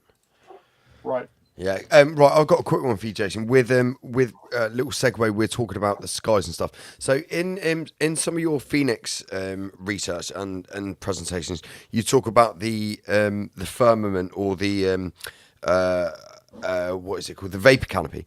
So would I be correct in saying that every 138-year cycle with the Phoenix weapon, when it's activated, would that be the vapor canopy comes down and then is recycled and then comes down every 138 years? Or was it a one-time thing that the vapor canopy was there and now it's not? Is that? Could you just clarify that for me? Well, okay, I'm gonna clear. First of all, I don't believe vapor canopies last more than 500 or 600 years. Okay. All right. So I believe we experienced 2 of them in the pre-flood world. Then after the flood, 552 years later, we got a 25-year-long one at the Ogygian deluge. And just to clarify, that the Great Flood was from the vapor canopy. The collapse of the vapor canopy. Okay, yeah. So, but that vapor canopy didn't extend the whole 1,656 years. It couldn't have. Well, there was 2. Remember, in the book of Genesis, there's something that's often overlooked, and I've seen a lot of people try to apply an interpretation to it that I don't agree with. Let me explain. Genesis chapter 6 verse 4 says there were giants in the earth in those days, and also after that, when the sons of God came into the daughters of men, and they took all whom they chose, and then were born great men, Gibborim, which means giants, and men of renown, which means famous heroes.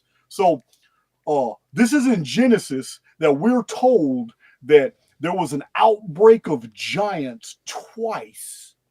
Now, I've read a lot of books on giants, and almost every time they take that out of context and they say that the outbreak of giants was once before the flood and once after the flood, but that is not what the text conveys. The text conveys that before the flood there were giants on the earth in those days, and then also after that. So we're looking at about 1/3 the way into the pre-flood world. Something happened to cause giantism. I know what it was a vapor canopy. And then it collapsed. After it collapsed, we have this massive urban planning that was done by the Anuna, canal works and all kinds of things, because once that one collapsed, it caused something that we have found in the Atrahasis epic, in the Era epos, to be true. And that is starvation was killing a massive amount of people, and that can't happen during a vapor canopy. So we also had a flood at that date, which although I'm talking about the flood, the Gihon flood, the appearance of the Anuna and Enoch. So then we have an appearance of giants again, which makes sense because the Nephilim dynasty started in 2839 BC in the first year of the oppression. This is in the Sumerian king list. It's also in the book of Genesis as the year that Noah was born. This is 600 years before the flood. So the text in Genesis chapter 6, verse 4, concerning giants, is talking about 2 outbreaks of giants before the flood, and that's because there were 2 vapor canopies. Then we had a 3rd vapor canopy, but it only lasted for 25 years after the Ogaijian deluge destroyed everything. On my channel, I have a 5-video series about this deluge. 25-year darkness was mentioned on both hemispheres. 2 different cultures at the same time talking about this 25-year darkness. And Hesiod introduces something that's very unusual.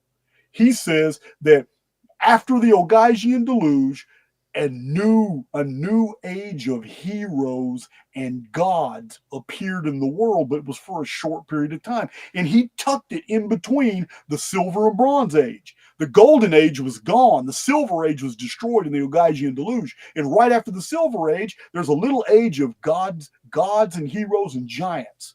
And in the historical record, it's exactly what we have. Jason and the Argonauts, 7 against Thebes, the fall of Troy, and then everything wiped out by the Sea People's Confederation. Atlantis is gone. All that happens in the 13th century BC. The traditional record and the historical record line up perfectly with the Phoenix phenomenon. But vapor canopies only appear about every 552 years, if they appear. Sometimes it'll skip to 1104 years. But the last one we had was for 25 years. It's called the Justinian Darkness. It started in 522 AD. It was a Phoenix phenomenon.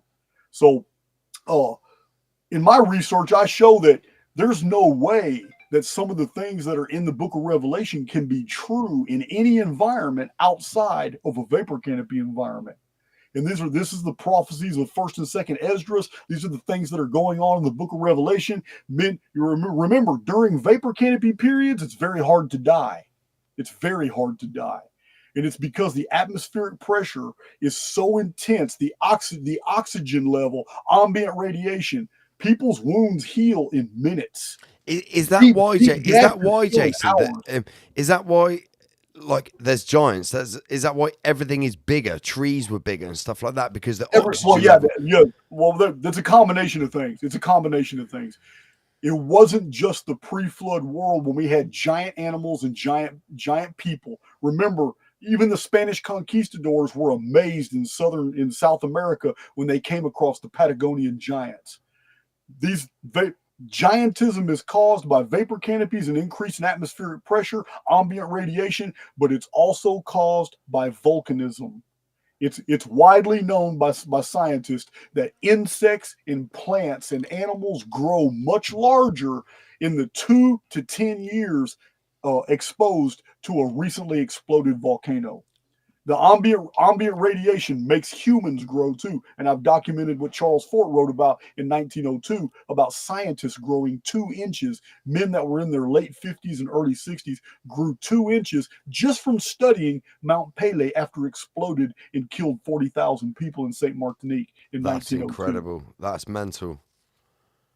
That is mental. So would that explain, we've seen pictures of huge giant trees and stuff like that. And, in California, you got the giant redwoods and stuff, and they seem relatively small to some pictures that I've seen of, because I'm a tree surgeon for my work, and I've seen pictures of trees which are like uncomprehendable to me. Yeah, well, I have to take these things in moderation. It's what I mean is I don't want you to cite me as the guy promoting that all these mountains and all that are tree stumps. No, I'm not that at all. guy. No, Sure. not at all. Yeah, I'm I not was that just guy. trying to get your personal opinion on it, I Jason, and will what you say- think. Could that explain if we I had have huge personally trees? photographed not in West Texas, but in New Mexico and in Arizona.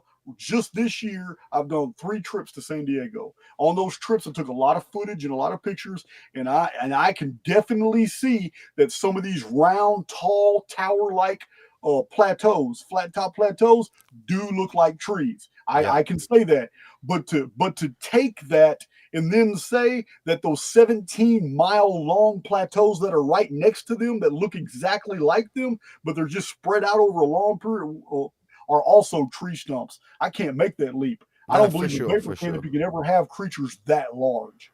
That's Okay. Those trees would go all the way into space. Yeah, that's 17 miles at the base.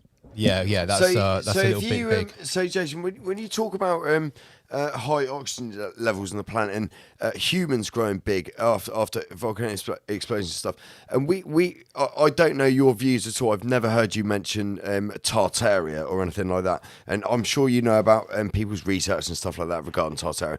But me and my girlfriend Becky, we like to go to places and look at we call it ancient architecture or Tartarian architecture, and all of these old buildings we look at have all got huge fucking doors, massive steps, way too big for somebody of our size.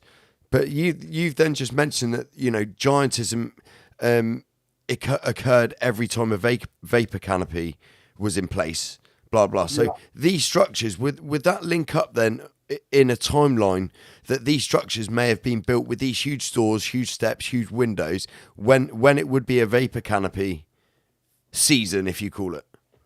Is that the right word for you? Yeah. But under a vapor canopy season. Yeah. Okay. Yeah. There's a major threshold we need to pass before we entertain this type of question, and that's the fact that Coster of Haarlem in 1440 AD invented the movable type press. It was stolen by one of his workers and sold to Gutenberg, and Gutenberg became famous for the printing press. The reason I'm mentioning this is because with the printing press, we've had an explosion of books. Because prior to that, the books were handwritten. So for the next 100 years, these Gutenberg presses were distributed all over Europe, and they began churning out all these books that were handwritten before they got destroyed. And this is 600 years ago. So when we talk about Tartaria, the only references I found in the historical record are Tartary. And I found references to the Bolsheviks rewriting a huge swath of European history and then publishing them as older books in 1917, 18, 19, 20. They literally had over 1,000 scholars on board rewriting European history books. This is what the Jewish Bolsheviks did after they exterminated the Romanovs and they took over the Russian Christian Empire and turned it into the atheist USSR. This is what they did. They spent literally 25 years destroying all the libraries and books throughout Russia and all of its satellites, and then turn around and refilling the same thing that Carnegie, that Rockefeller, and Rothschild did here in the West when they basically funded all these new libraries that suddenly appeared in the 1890s, 1901, a bunch of them in 1902 and 1903, all the way up till 1912. So the reason I'm mentioning all this is because I can't tell you anything about Tartaria because I stick with what I can find in the historical record. I can't find anything. I can't find anything other than the Byzantine style architecture, Baroque and Gothic architecture has been found all around. And a lot of people point this, hey, that's old Tartarian stuff right there. But it's Byzantine. Byzantine was the ancient name of the city that later became Constantinople until the Turks took it in 1453 and renamed it to what it is today, Istanbul. But that type of architecture is found all over Europe because the Byzantines, who were Eastern Orthodox Christians, were basically spreading their empire all throughout Central Asia and Europe until the Byzantines came into great resistance against the Turks. And the Turks spread their empire and started taking over those areas, and they redid the tops and added minarets and all that stuff. So I'm not saying there wasn't a Tartaria. I'm saying that this is a field of research that requires speculation on architectural styles because there's nothing in the historical record that you can find. I've only seen one or two YouTube channels, period, that even show old maps that have the word Tartaria. Sure, I've seen many of them. Yeah. No, I completely agree. But the word Tartaria is just another word for Tartary. Yeah. Which could be just a region of Tartary. Yeah. So, Jason, I've got a couple of sub questions just about that. So, obviously, you know about the Tartarian research and stuff like that. What do you think about the fact that people claim, or it looks like in some aspects of research, that they used these buildings to harness energy from the ether, and use that to power some kind of technology? Okay. Now you're speaking my language. And I understand also that Tartaria research has it's not about a Tartaria anymore. A lot of people, like Martin Leakey. I'll just tell you my second question, because it kind of links in. Because what I was going to say was all of this architecture, you mentioned Europe, but I mean, it's in New Zealand, China. It's literally in all corners of the quote-unquote globe. You've seen our video on the Great Wall of Rome. We understand. Yeah, we understand.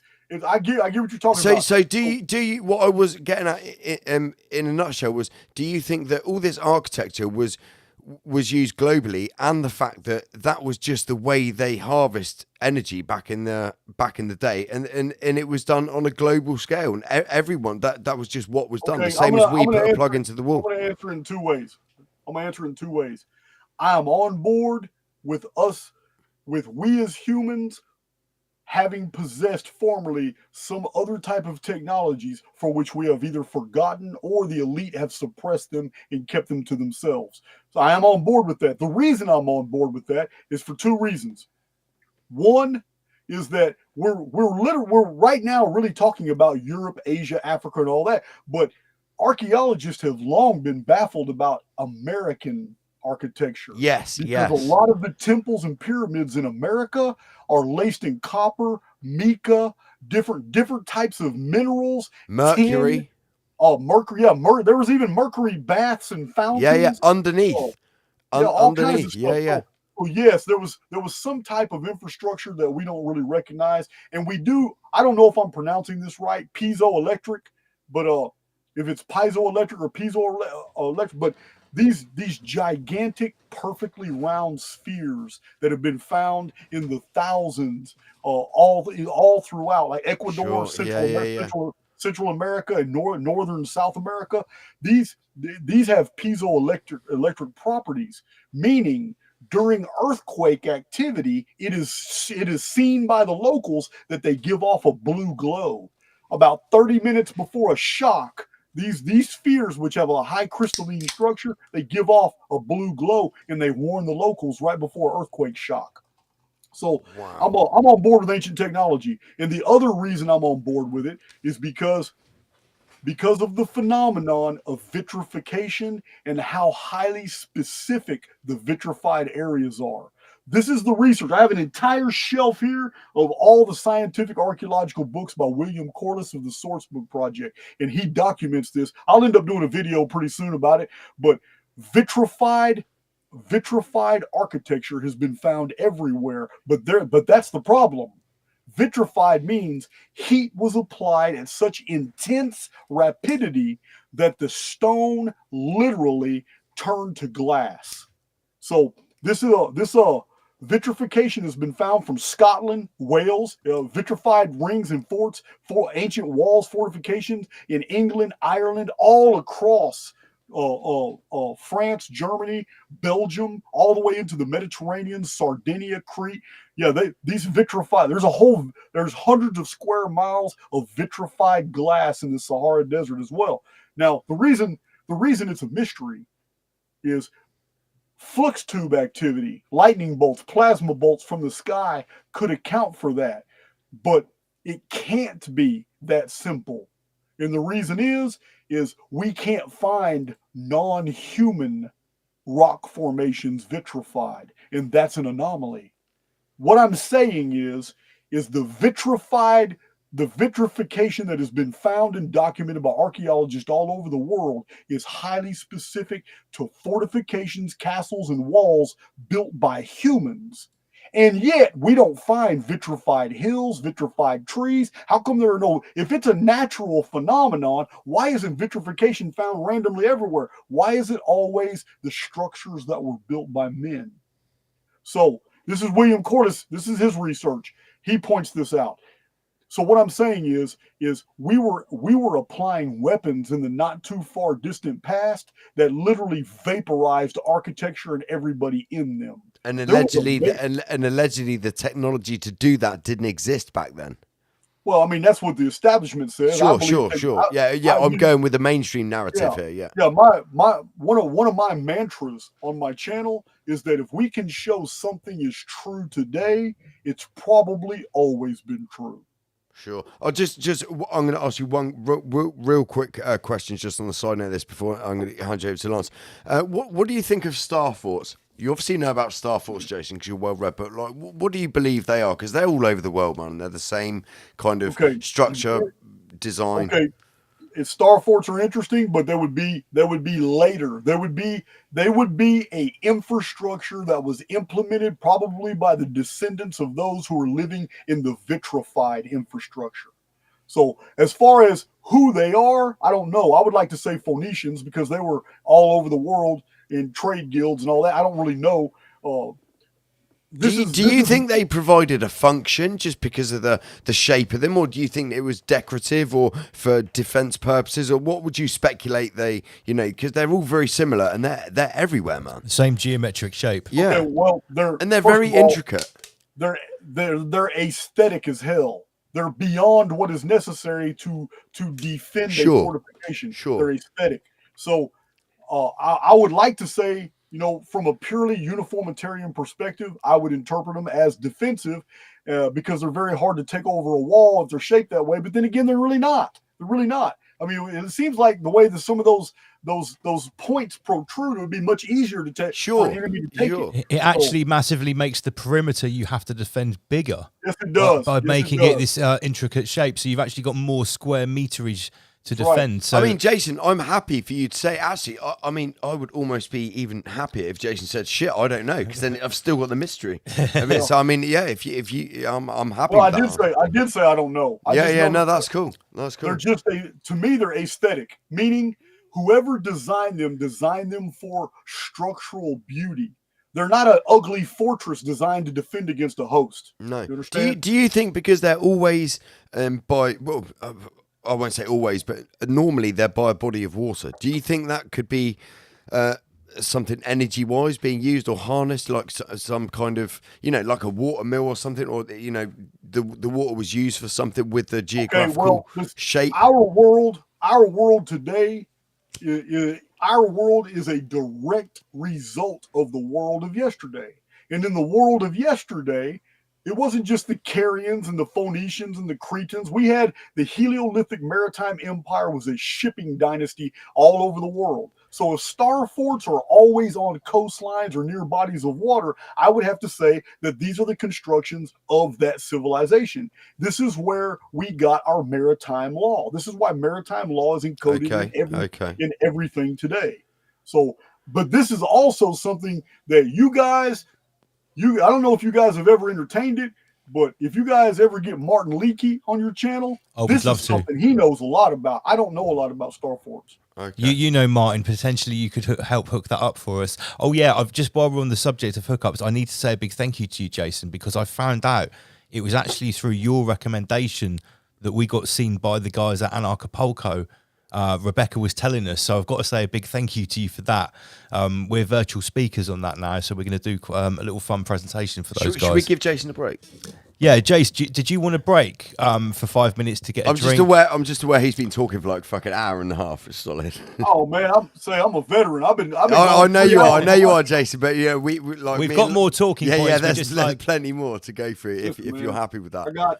I got my Excalibur mug full of coffee. I'm on my second cup. I'm still good, guys. Excellent. Okay, excellent. all good. Right, now, Jason, I know that obviously you're a man that loves books. You're sat there in your studio, surrounded by books. Your backstory is this intense amount of reading you've done of many books that are out of circulation.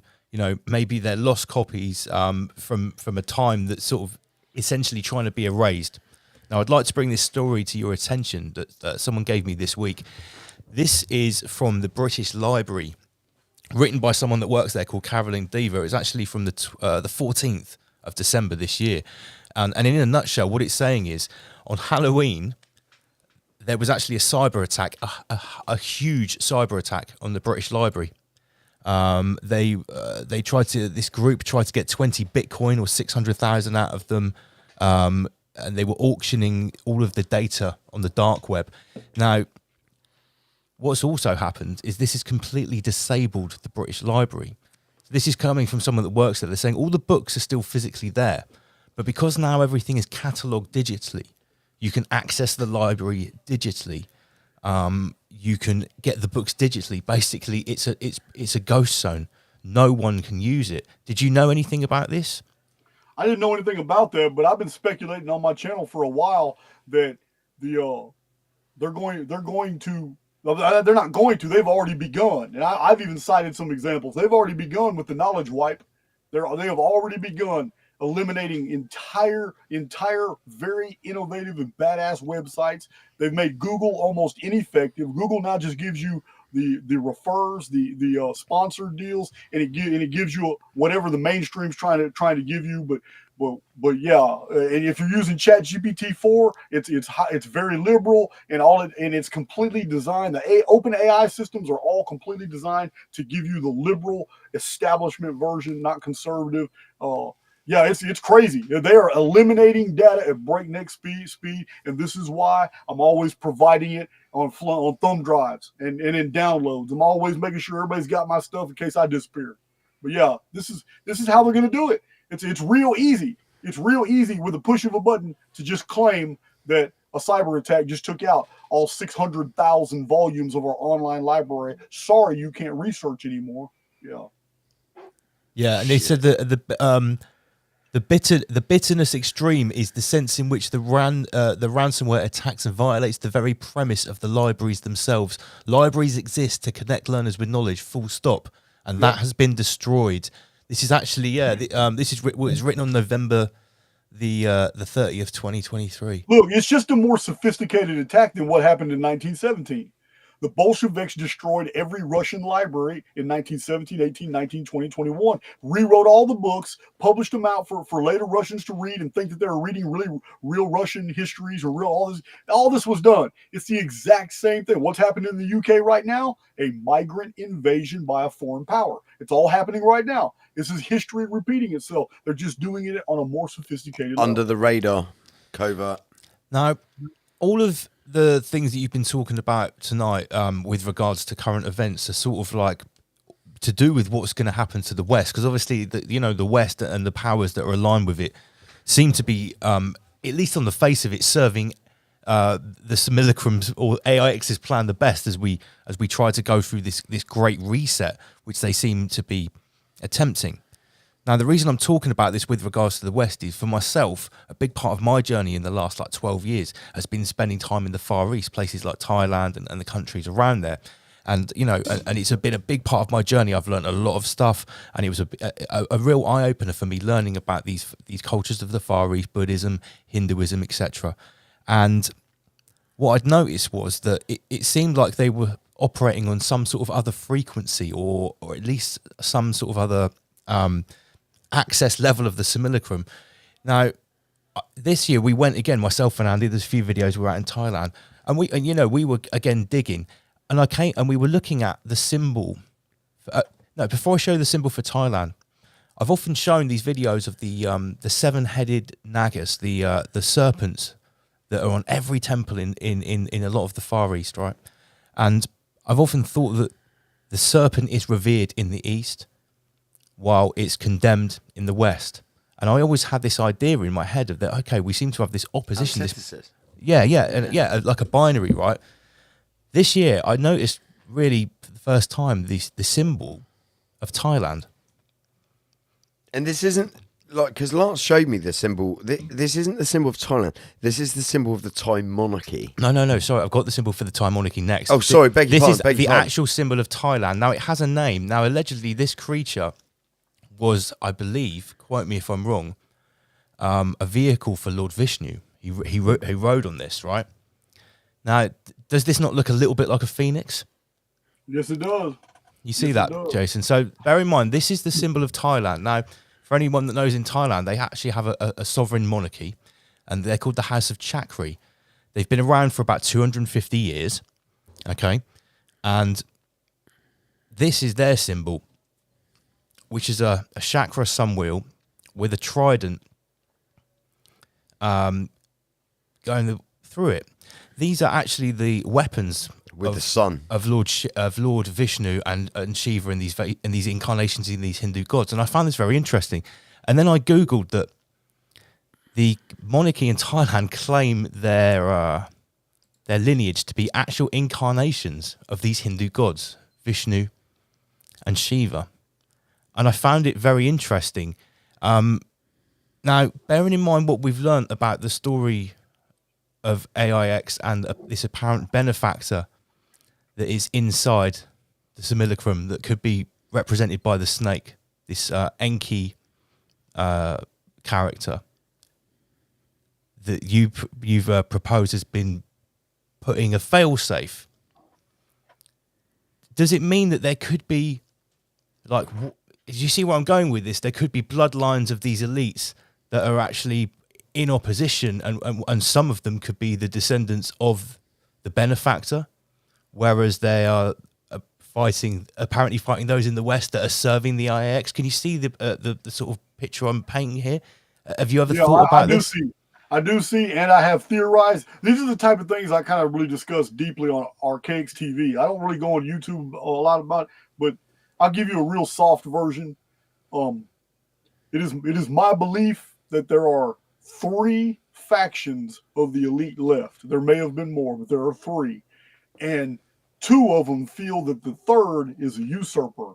And the entire narrative that's unfolding right now with Gaza and all that was basically a setup to remove this third group. They were basically set up from the beginning. They thought they had a green light to go ahead and do this, but they're about to see real quick that the world's about to turn on them, and it was all set up. This is the version this is the third group that was created by the Rothschilds in the 1600s, and this is the usurper group. They were not among the elite in the 1500s. They literally took it. The Rothschild dynasty is what put them on the map, and then basically starting in 1902, they began winning against all the theaters that they had been trying to do stuff in. They've never successful in the 1700s and in the 1800s, but in 1902 they started. They started with the Bolsheviks. The Bolsheviks in 1902, Democratic Party created, and it just moved forward like it was like a locomotion. It was unstoppable. Everything that party did, all the way up into World War II, then World War I, World War II, everything unfolded in their favor. This entire 138-year period seems to be theirs, and it looks like. Yeah, I believe there's 3 groups. 2 of them are ancient, and they've been working together for a very long period of time. And the third is a usurper. It's the Tiny Hats. Wow, because we mentioned on the show a few weeks ago that the Red Shield clan are currently having huge auctions and selling off all of their works of art. Well, not all of them, but a huge percentage of their works of art, their paintings. A lot of assets. A lot of assets, some land as well. And, we were postulating that can really never be a good move. People saying, oh, but there's going to be a global crash. Well, if money's going to become worthless, then why would they be selling? You don't want to be liquidizing assets that hold timeless value. So I think there are many pointers towards what you're saying. And this is, and what you're saying is something that I've really suspected for quite a long time that the current management of this Luciferian clan world haven't been in his power for as long as they would like us to think. Right. Well, let me add some clarity here. In 2020, it wasn't just the Apollo Pharmacia scheme that unfolded. In 2020, at the exact same time, but it didn't really carry the weight with people because all this other stuff was going on. In 2020 began a whole series of bank collapses that went all the way into early 2023. All these different banks and bank chain collapses at the same. Now we already know who controls all that. So the finances. It's this third group, but also at the same time, for the first time in American and world history, all of a sudden, all the actors and actresses of tiny hat pedigree in Hollywood are getting exposed for all kinds of stuff. And now it's openly talked about child predation. It's talked about, all these conspiracies and things. And it doesn't matter if some of them are untrue. It doesn't matter if some of them are untrue. It's the focus. It's like 2020 just unleashed with all kinds of things all at the same time. And they haven't stopped. Now, I mean, this is when the Epstein list gets published, then you find out who's on it. It's like, wow, it's crazy. And then this whole Q and Trump narrative is going full stream ahead, which is nothing but Operation Trust 1917 all over again. It's just repackaged different. And it fooled a lot of us in the beginning. It fooled a lot of us. So yeah, there's millions of people in the United States who are really rooting for Trump, and they have no idea he is the elite Trump card. And they're going to be really upset because the man isn't who they think he is. But this anybody knows anything about Kushner in the worldwide media, Trump's daughter married into the Kushner family, and that cannot be done unless you're a tiny hat. So it's crazy. They don't like outsiders, do they? No, not that family. So yeah, he runs the world from New York. His name is Kushner. So yeah, he was the one he's literally the one that's going to lead the ultra-conservative Christian Reich against Islam. It's coming, guys. It's coming. I don't believe Trump's going to be president. I even said that on my channel. I don't believe he's going to be president, but he doesn't need to be. All they got to do is vote him as Speaker of the House, and he's going to be running things. Right, I'm glad you mentioned this term because, like you said before, people thought you said Christian right as in right wing. What you actually said was Christian Reich as in REICH, like the Third and Fourth Reich. Can you just expand on what you mean by the rising Christian Reich that you think is going to come? Okay, Christian right would imply a movement that is purely for Christian fundamental purposes. A Reich is a political system that uses a religion for its fuel. You understand? Yeah. It's a totally different scenario. The religionists believe that they're doing something. They're on God's team. This is a holy movement and all that. But the government is actually corrupt as hell. They're just using the religionists. So this is a Reich, 100%. This is a Reich is a new world type of government, and that's what's about to happen. It's going to be this is going to be basically a world war is building, but it's going to be between the East and the West. It's going to be with Christian aggression from the West against Islam in the East for what is about to happen in 2024. Wow.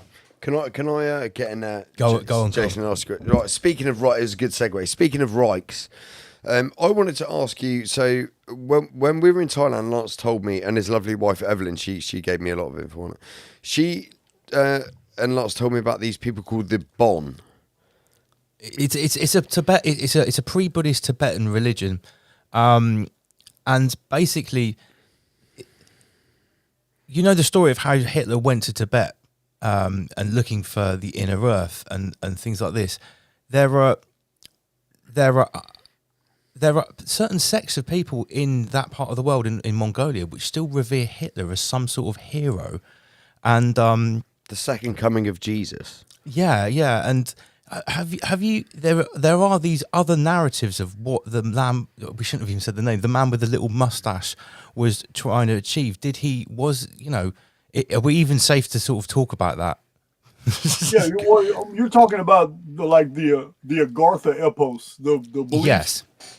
When the Nazis went into India and Tibet, and I don't know if Adolf went down there, but I know he dispatched many people because the Germans were occultists. They had a real interest in like the Spear of Destiny, the Ark of the Covenant. They had a real interest in trying to find these things to give them leverage in the war. Contrary to popular belief, this isn't really published a lot, but he was Christian, and the Germans were staunch Christians. Germany was filled with churches, and the people were a church-going people. But you don't get any of this from the propaganda. None of that. They were all evil demon socialists. But they were 100% Christian nation, and Adolf used to give Christian speeches. But he was looking for the Spear of Destiny, which supposedly the centurion Longinus, as an act of mercy, because it was taking Jesus too long to die on the cross. If the story's true, the Roman centurion Longinus couldn't take it no more, took his spear and hit Jesus in the side to go ahead and quicken the death and stop the agony, because crucifixion was a very slow death.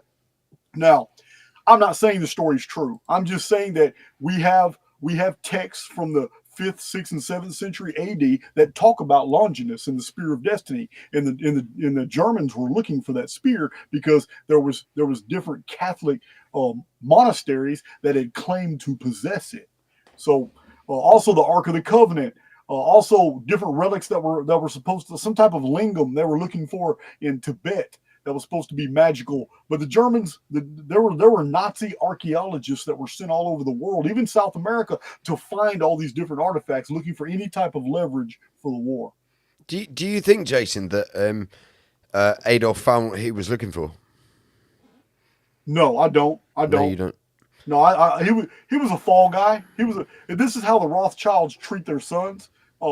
If they're half-blooded. Because he wasn't a full-blooded Rothschild, he was half-blooded, and the other half wasn't respected. So he was just a fall guy. A lot of people don't know he was a Rothschild. He was.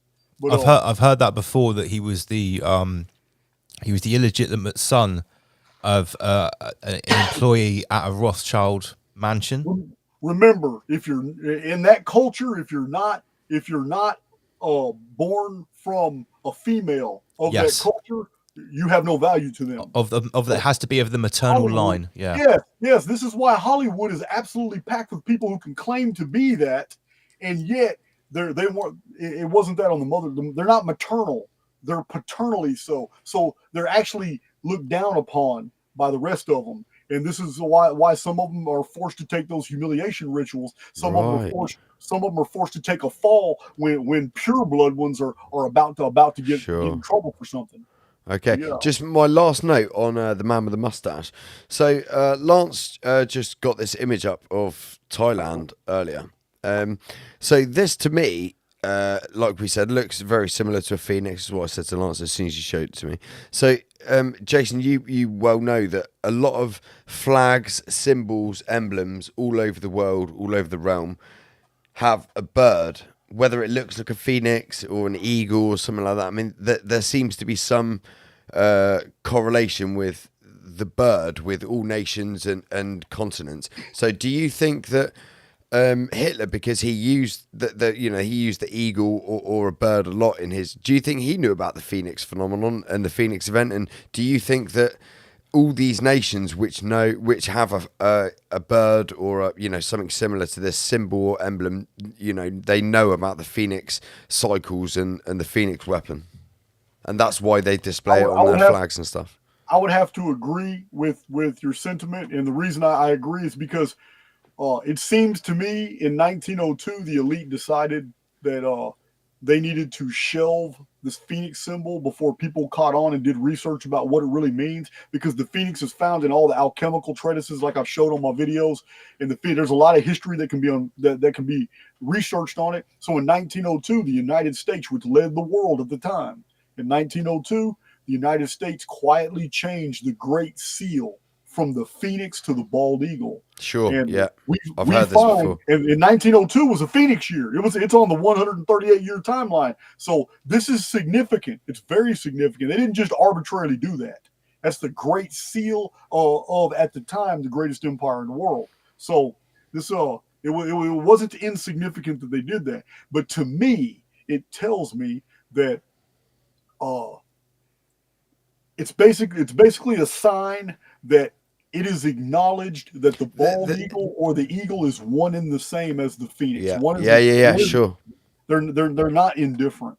No. So basically, what my subsequent question was: all of these countries or organizations, religious factions, whatever, anyone who's using a symbol as a bird, like a bird, are they quote unquote in on it with the phoenix phenomenon? I don't know to what degree you're talking about as far as the government. I believe 99.9% of all governments are just puppets. They don't. I would say more sort of monarchies and religious factions. Yeah, and, the big corporations and stuff like that. Yeah, the top 1%. Yeah, they all know. They all know. They're all educated to know that. I mean, but lower than that, no. They don't. I don't think they know. I mean, even their puppets. I'll give you an example. We believe the elite to be those who are coming out of like the London School of Economics, but they're not. They're just puppets. Graham Hancock, George Soros, Zechariah Sitchin. There's a whole bunch of CNN reporters, a whole bunch of people that you know. I can't even name them all right now, but all kinds of people that you know that are topping their fields, whatever their fields are. They didn't earn those positions. They were given that. They all came from the London School of Economics. This is these aren't the elite. These are the puppets that the true elite want us to believe are the elite. So when anything goes wrong, the puppets take the fall. The elite remain invisible. Sure, I've said loads of times on the show when we've talked about the dark occultists at the very top of the chain. Like we'll never know their names. We'll never know who they actually are. I mean, I've speculated before that the real people at the top of the chain are the people on the board of like Vanguard and BlackRock and stuff, and they're not in the public eye whatsoever. Yeah. And the people that are heading up the think tanks and the Tavistock Institute and things like that.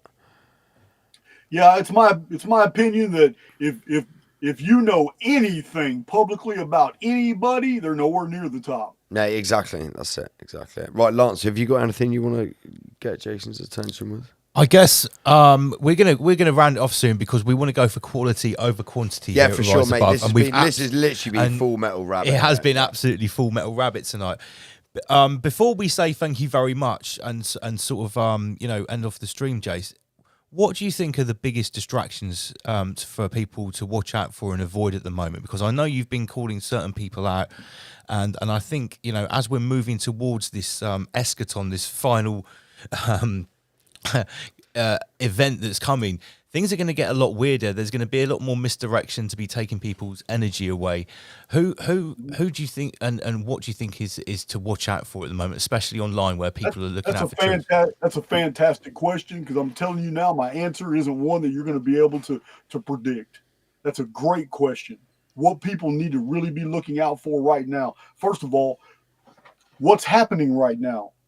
What's happening right now is a massive spiritual awakening, and these newly opened spiritual eyes are trying to take in all this information. And it's like, wow, I can't even believe this. I've never been exposed to this. They come to Rise Above. They come to Martin Leakey's channel. They go to Autodidactic's channel. They go to all these different channels, not just YouTube, other places. They wake up. They talk to somebody on a park bench, tells them something new. All of a sudden, they're looking at the world totally differently. There is a spiritual awakening going on right now since 2020 more than ever.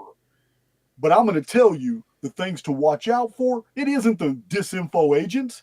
It's not the politics that's being the disinformation out there. It's a distraction. That's not what we need to watch out for. It's not the people like Graham Hancock and Randall Carlson that are putting false spins on historical information, but still maintaining the uniformitarian status quo. I ain't talking about them. I'm not talking about all these trolls that are attacking all these truther channels. That's not what we need to be paying attention to. What people really need to pay attention to right now is that the elite know there's a spiritual awakening. And right now, there's a whole slew of new channels and new personalities that are suddenly popping up everywhere, leading people who are just awakening astray with all these out-of-body experiences, all these time travel deals, all these new things that new twists. It's on essentially everything on Gaia. Everything on Gaia. Yeah, Thank you. 100%. Listen, the traps being laid now are more sophisticated. People are waking up and realizing that the mundane traps can all be seen. The spiritual traps are the ones where we've got a lot of division, like in the truther community, but it's orchestrated. It's by design. It's coordinated. There's a lot of new channels that are suddenly appearing that we've never heard of. They got 200,000 subs. Where'd they come from? You got a backlog of 500 videos. Nobody's ever heard of you. And yeah, you're putting that, and now coming up, it's so bizarre. Martin Leakey and I, we talked a lot about this, how strange some of these channels are. Like AI created channels that have no back histories, yet they're totally full. No one's ever heard of them before. Dude, we had a channel appear called Rise Above, and the guy hosting it even looked like me. We saw a picture. It's like he was modelled on me, and it was called Rise Above. It was mental. He even had that same haircut and everything. And I was like, where did this come from? He appeared, he had about 5,000 subs. Those channels, where did that come from? Yeah, I first started getting wind of some externally placed peasants put into some lead people. So when I started, my mate showed me this Dr. Stephen Greer a few years ago in about 2016, 2017. And I was like, this dude is a fucking lunatic. He's talking about, like harnessing like meditating to bring in UFOs and stuff like that. And then it labeled, what's his name? David Wilcock.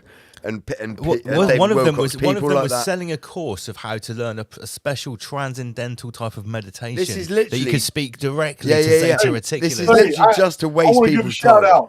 I want to give a shout out, guys. Say, one of the most unsuccessful, one of the most loser personalities in the world is in your chat. Tartarian Truth. Oh, wow. He's been attacking me since day one. Motherfucker. This loser doesn't even realize that his incessant attacks with another loser, Chalk Body Outline, and a whole bunch of other ones, they don't even realize how many subs they brought me. What's his name? What's his name, Jason? Dude, didn't you have Tartarian Truth. Didn't you have 10 or 20,000 subs when this guy came along? Tartarian Truth, you're gonna get some in the chat now, my man. I'm sorry. Listen, in the very beginning, this dude reached out to me back before he had a troll channel. He just had a regular channel, and he couldn't get any views. He couldn't get anything. He reached out to me and started talking to me. Hey, man. So I listened to what he had to say, checked out his channel, and I told him in an email, hey, man, you really don't have any content. You can't really be complaining about all what you don't have. You don't really have any content. So he took that as me attacking him. This dude's done 200 troll videos on me, and nobody watches him because they're stupid. They're stupid. They're weak. But he's actually popularized me with many other hater channels, and all of them. I give them when I hear about them, I give them shout outs because these guys don't realize I have literally cannibalized that negativity and turned my channel into a 130,000 sub engine that's growing every day behind this shit. So I'm just giving him a shout out. I'm giving him a shout out for bringing me so many subs, man. Mate, we call that recatalyzation. That is ancient Raamish technology. You take some negativity, you recatalyze it, and you use it as building blocks to build with something. So Jason, he's just put it up in the. I've just put the chat up on the screen. He said there's no emails either. Do you want to comment on that? I don't know. It'd be 2.5 years ago. Okay. I don't waste any time on that loser.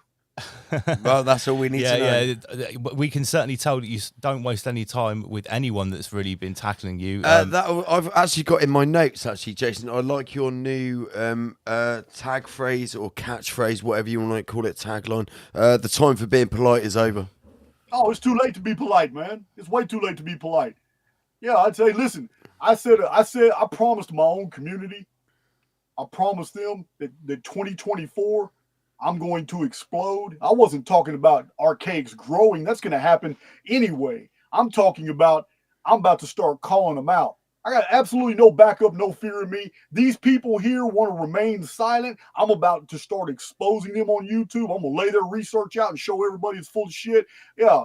They don't send me emails trying to come to the table, trying to do some type of networking or something. Listen, they're an enemy. And I promise you, no one has seen me on the offensive. I haven't gone on the offensive yet, but there's some people I'm already thinking about just laying their channel all the way out. I'm not talking about little. I'm not talking about inconsequentials like Tartarian Truth.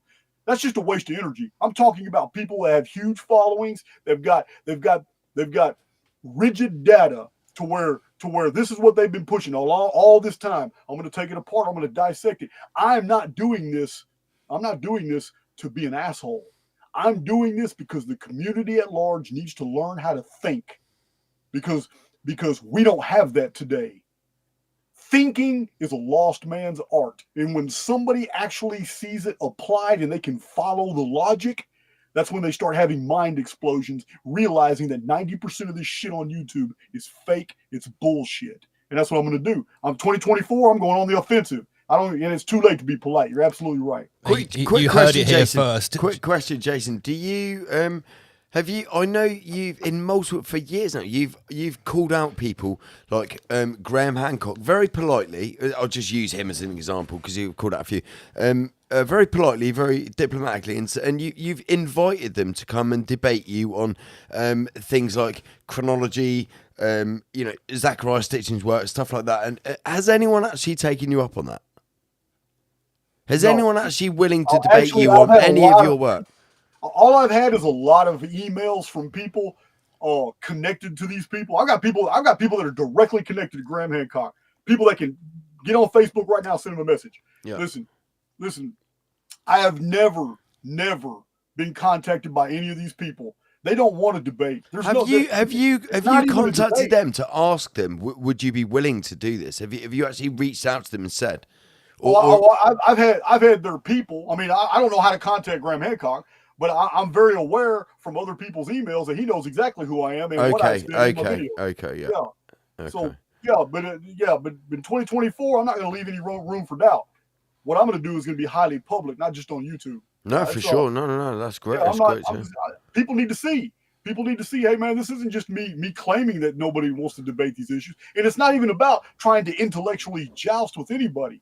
No, for sure. Absolutely. If I'm making a claim that I can use your own published bibliography against you to show that you're lying to the public and that you have access to the correct data and you're still putting out this bullshit, that's a serious accusation. And if I'm lying, you should sue me. It's that simple. Yeah. So man, I'm not like 2024. I'm telling you, man, I'm about to explode. It is too late to be polite. I'm going to piss people off. And in the intro video on my channel, anybody can go to the intro video on my channel and listen to it. That's exactly what I'm saying I'm going to do. It surely tells you in itself the fact that, like you said, Graham Hancock clearly knows about you, clearly knows that you've called him out, clearly knows that. I'm just using Graham Hancock as an example. I mean, there's others, but it clearly tells you that there's something wrong with their fucking work or their calculations because they don't want to come and defend themselves. I want to bring one thing to your attention really quick. Just think about this. When you listen to Graham Hancock give a dissertation, you will never hear him cite sources. He tells stories. Sure.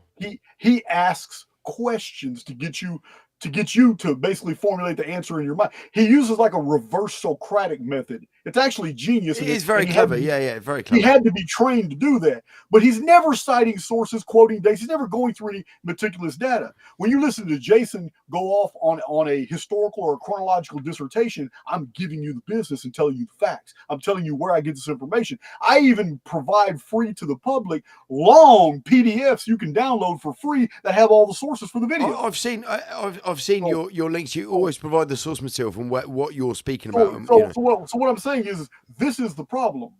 We're dealing with someone who is world famous for promoting false data, but the question arises, who wrote your books if you don't even know them? Yeah. Who wrote all these books? Who put these books out? Because I know where you came from. He came from the London School of Economics. And I also know everybody who's also in that attendance. that tells me these are all the movers and shakers in society. That cannot be a coincidence. So it begs the question: you're pushing an agenda. So simple as that. Can Because I ask you? if you can't speak about the very things you've researched so much that you wrote these books, and you can't defend the integrity of that research and cite those sources in a dialogue, then it tells me that your handlers gave you those books, told you to read them, and then go on a lecture circuit. Because other than that, you're not a researcher, and you're not even qualified to debate. The one person I will just, the final thing I'll ask you, Jason, as we're talking about other researchers and people in this field, what do you think of David Icke? Well, he kind of opened my eyes up in the mid-'90s when I first read Children of the Matrix, and then I read In the World Will Set You Free, or The Truth Will Set You Free. Yeah, I've read those two. I was really impressed with David Icke in the 90s. I don't know anything after that. I haven't followed him. I don't know any of his material. I know he cited me in one of his books, but he cited me in his last published book. It has a paragraph about me and my research, but other than that, I really don't know any. I haven't followed him in a long time.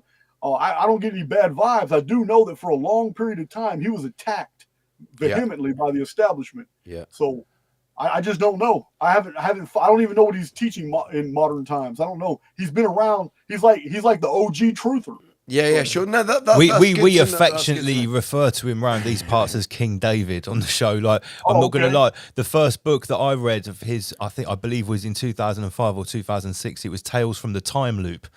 So in that very first book that talked about so many different subjects, he even touched on the holographic nature of reality back then. And you know, just in the title, Tales from the Time Loop, and it had a picture of this cyclical nature of time. Yeah, I've seen him live on a couple of occasions where he speaks for 10 hours, much like yourself. Twice. You've seen two presentations. Yeah, much like yourself, Jason. He's a bit of a machine. You know, once you get going, there's pretty much no stopping you. And, you know, to speak for 10 hours, he did without any prompts.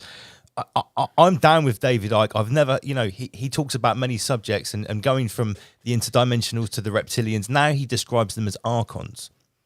Okay. That's the only... Listen, I have no problem with somebody over a 4-decade period like him. I have no problem with somebody modifying their interpretations of reality. I have no problem with it. In just 3.5 years on YouTube, I have literally changed my descriptions. I haven't changed my chronology. It's fixed. But my descriptions of reality and how it all operates and works have been slightly modified from the beginning as it's an evolution. Yeah, it's an evolution. We learn. I'm always telling people on my channel I'm learning. Hell, when I started my channel, I was a Trumper. You know, 100% hardcore. Hey, we were. When we started Rise Above, we were Trumpers. Yeah. We were and hell, I still enjoy watching him. I don't believe a word that comes out of his mouth, but he's like a bad movie on a plane, right? He's something to watch. As part of like the dark comedy, he's not a bad character. It's all comedy. It's all comedy. Yeah. Our science, the people who speak up for science in social media are two buffoons. Neil deGrasse Tyson and what's the science guy? Bill Nye the Science Guy. Bill Nye the Science Guy, Two absolute complete morons speaking up for the scientific establishment. And then we have the leader of the free world for 4 years, Donald Trump.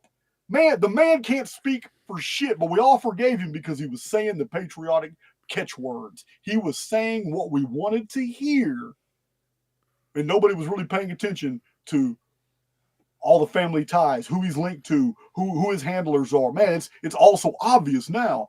He even made a mistake in the very beginning. He made a mistake and had to correct it. His handlers made him correct it because they realized, oh shit, we're about to undo all of our work. The mistake that Trump made was endorsing the jab.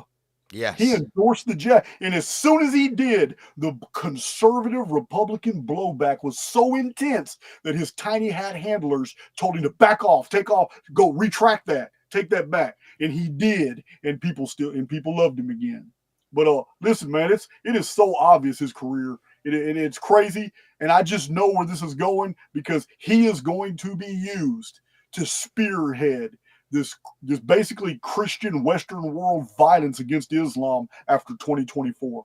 He's going to be used to do it. Wow.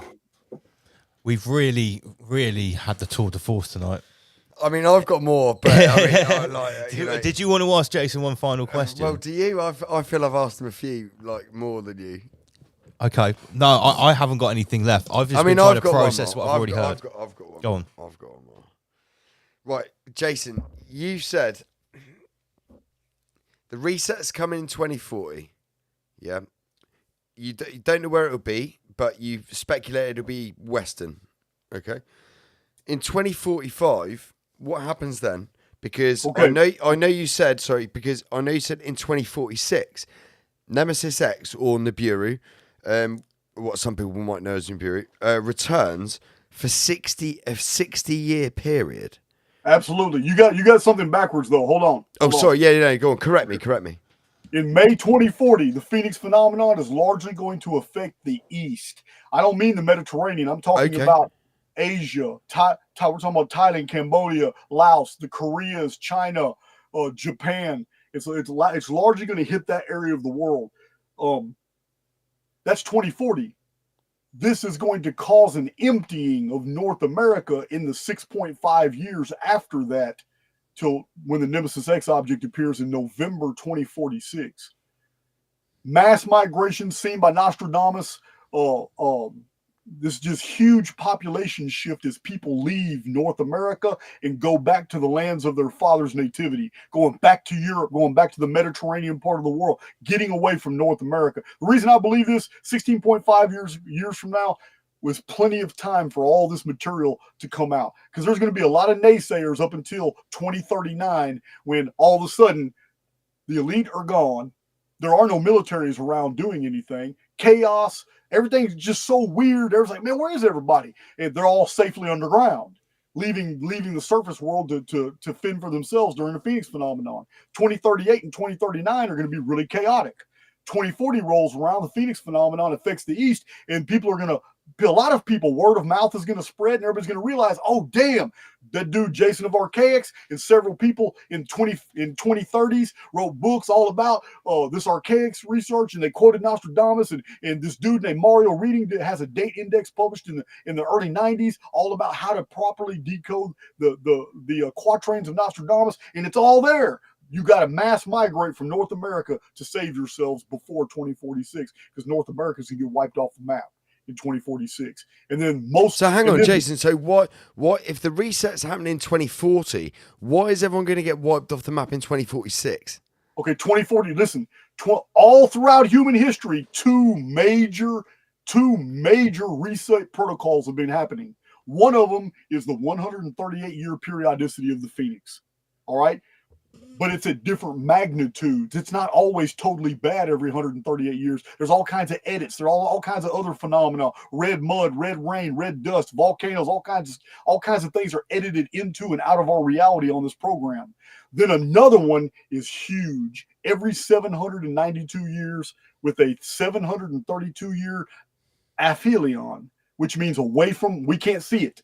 And then a 60-year perihelion where it's there. It just hangs like the moon. So is that what you talk about, Jason, when you say that's the Phoenix weapon?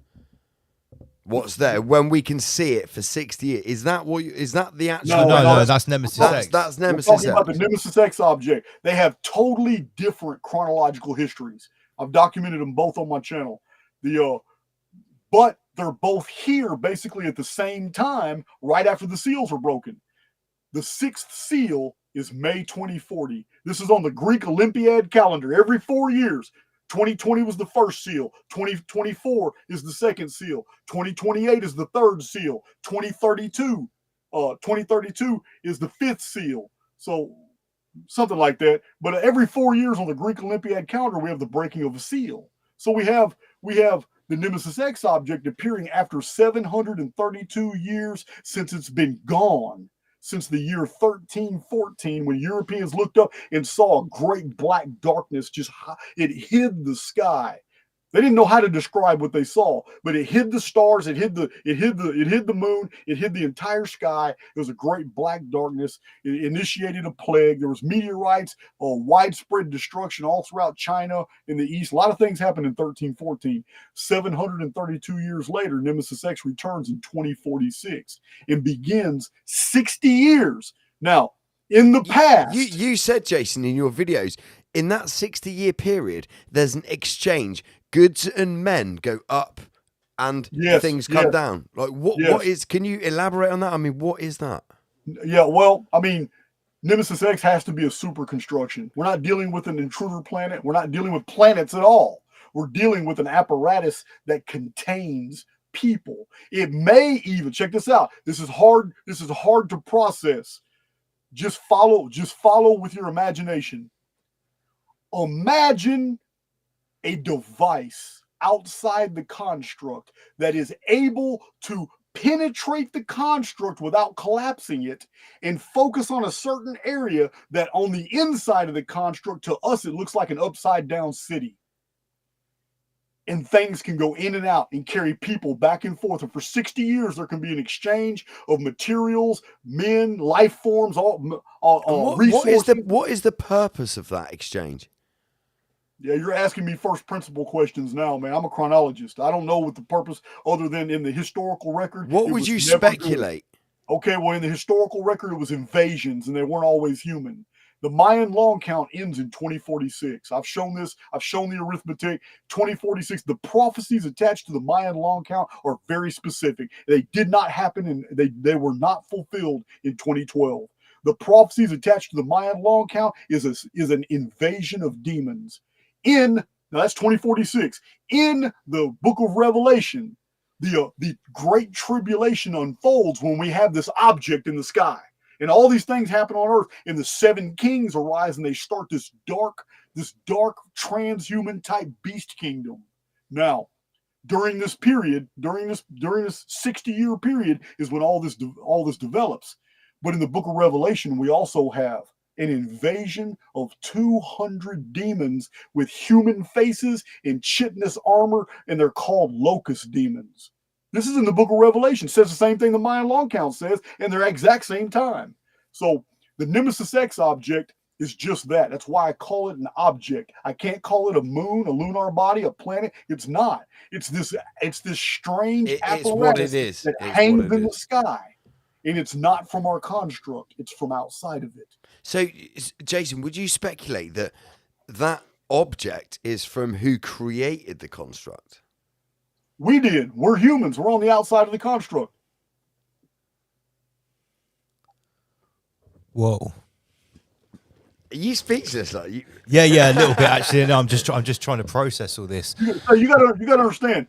When I'm telling you these things, I'm telling you with the cultural dressing that's been passed down to us. But if we strip all this away, if we strip away the Mayan culture, if we strip away the Judeo-Christian, we strip away the Greek, we strip all these things. At the core, it's the same. Everything down to its lowest common denominators. What we have is a capital ship type machine on the outside of the construct that is able by some type of field to immerse in here and literally create a physical bridge in here that can remove men and material resources out of this construct, can bring things from outside of the construct into the construct without collapsing the construct, and then extract itself out after a 60-year period. Now, who created that object?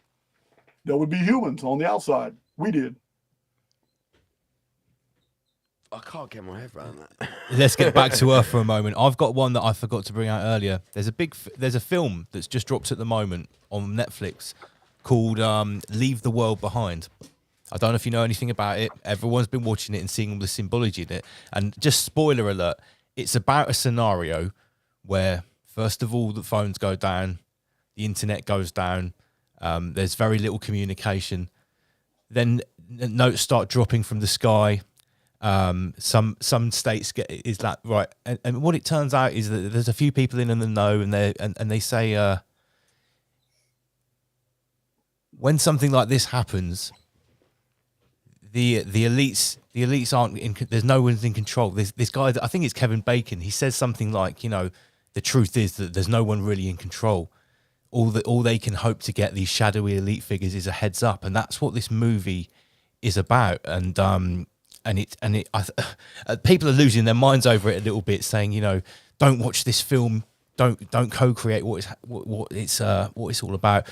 I chose to watch it for research purposes only, but I thought that was a very fitting line, almost suggesting that what's ever in control of what could be coming is way out of the control of these shadowy figures that we think are running it. It's way above them. They're just as much under control of it as we are, which I think what you're saying earlier on.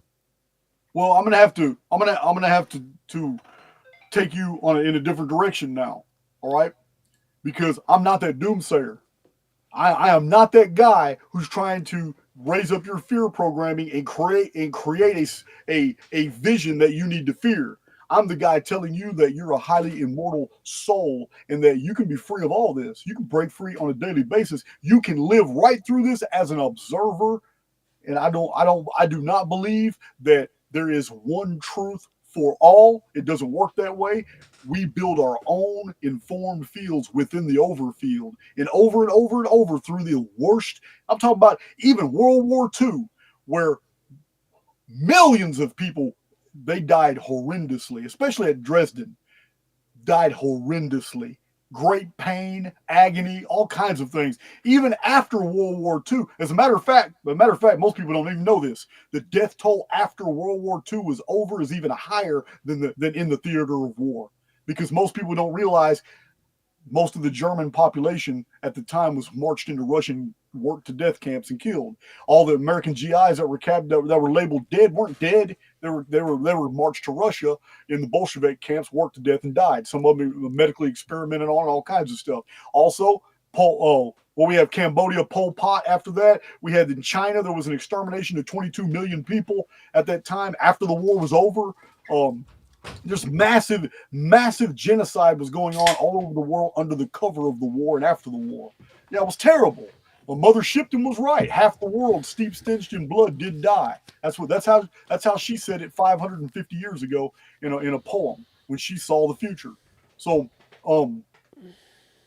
anyway, I just want my core message is not all this darkness.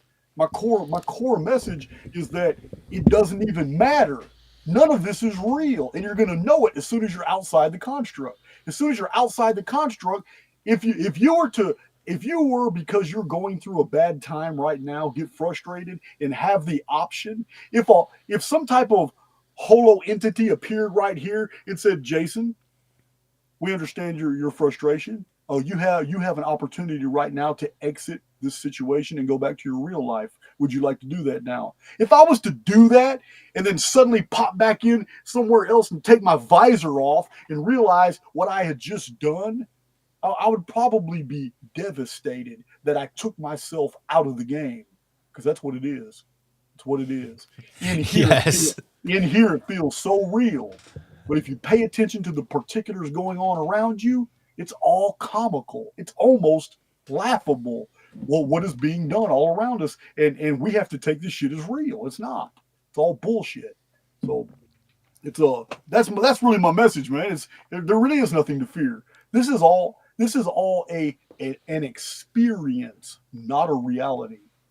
But until we're on the outside of the construct and we get our bearings and our immortal souls are returned back into the avatars for which they belong, where all of our memories are stored and we remember everything we did in all the past life sims, it's hard to understand that. Only by virtue of imagination, which is a spiritual quality, it's a spiritual trait. Only by virtue of imagination can we figure these things out. Because as a purely intellectual exercise, we are attached to the construct and we'll never be able to figure it out. It takes the spirit to imagine a thing.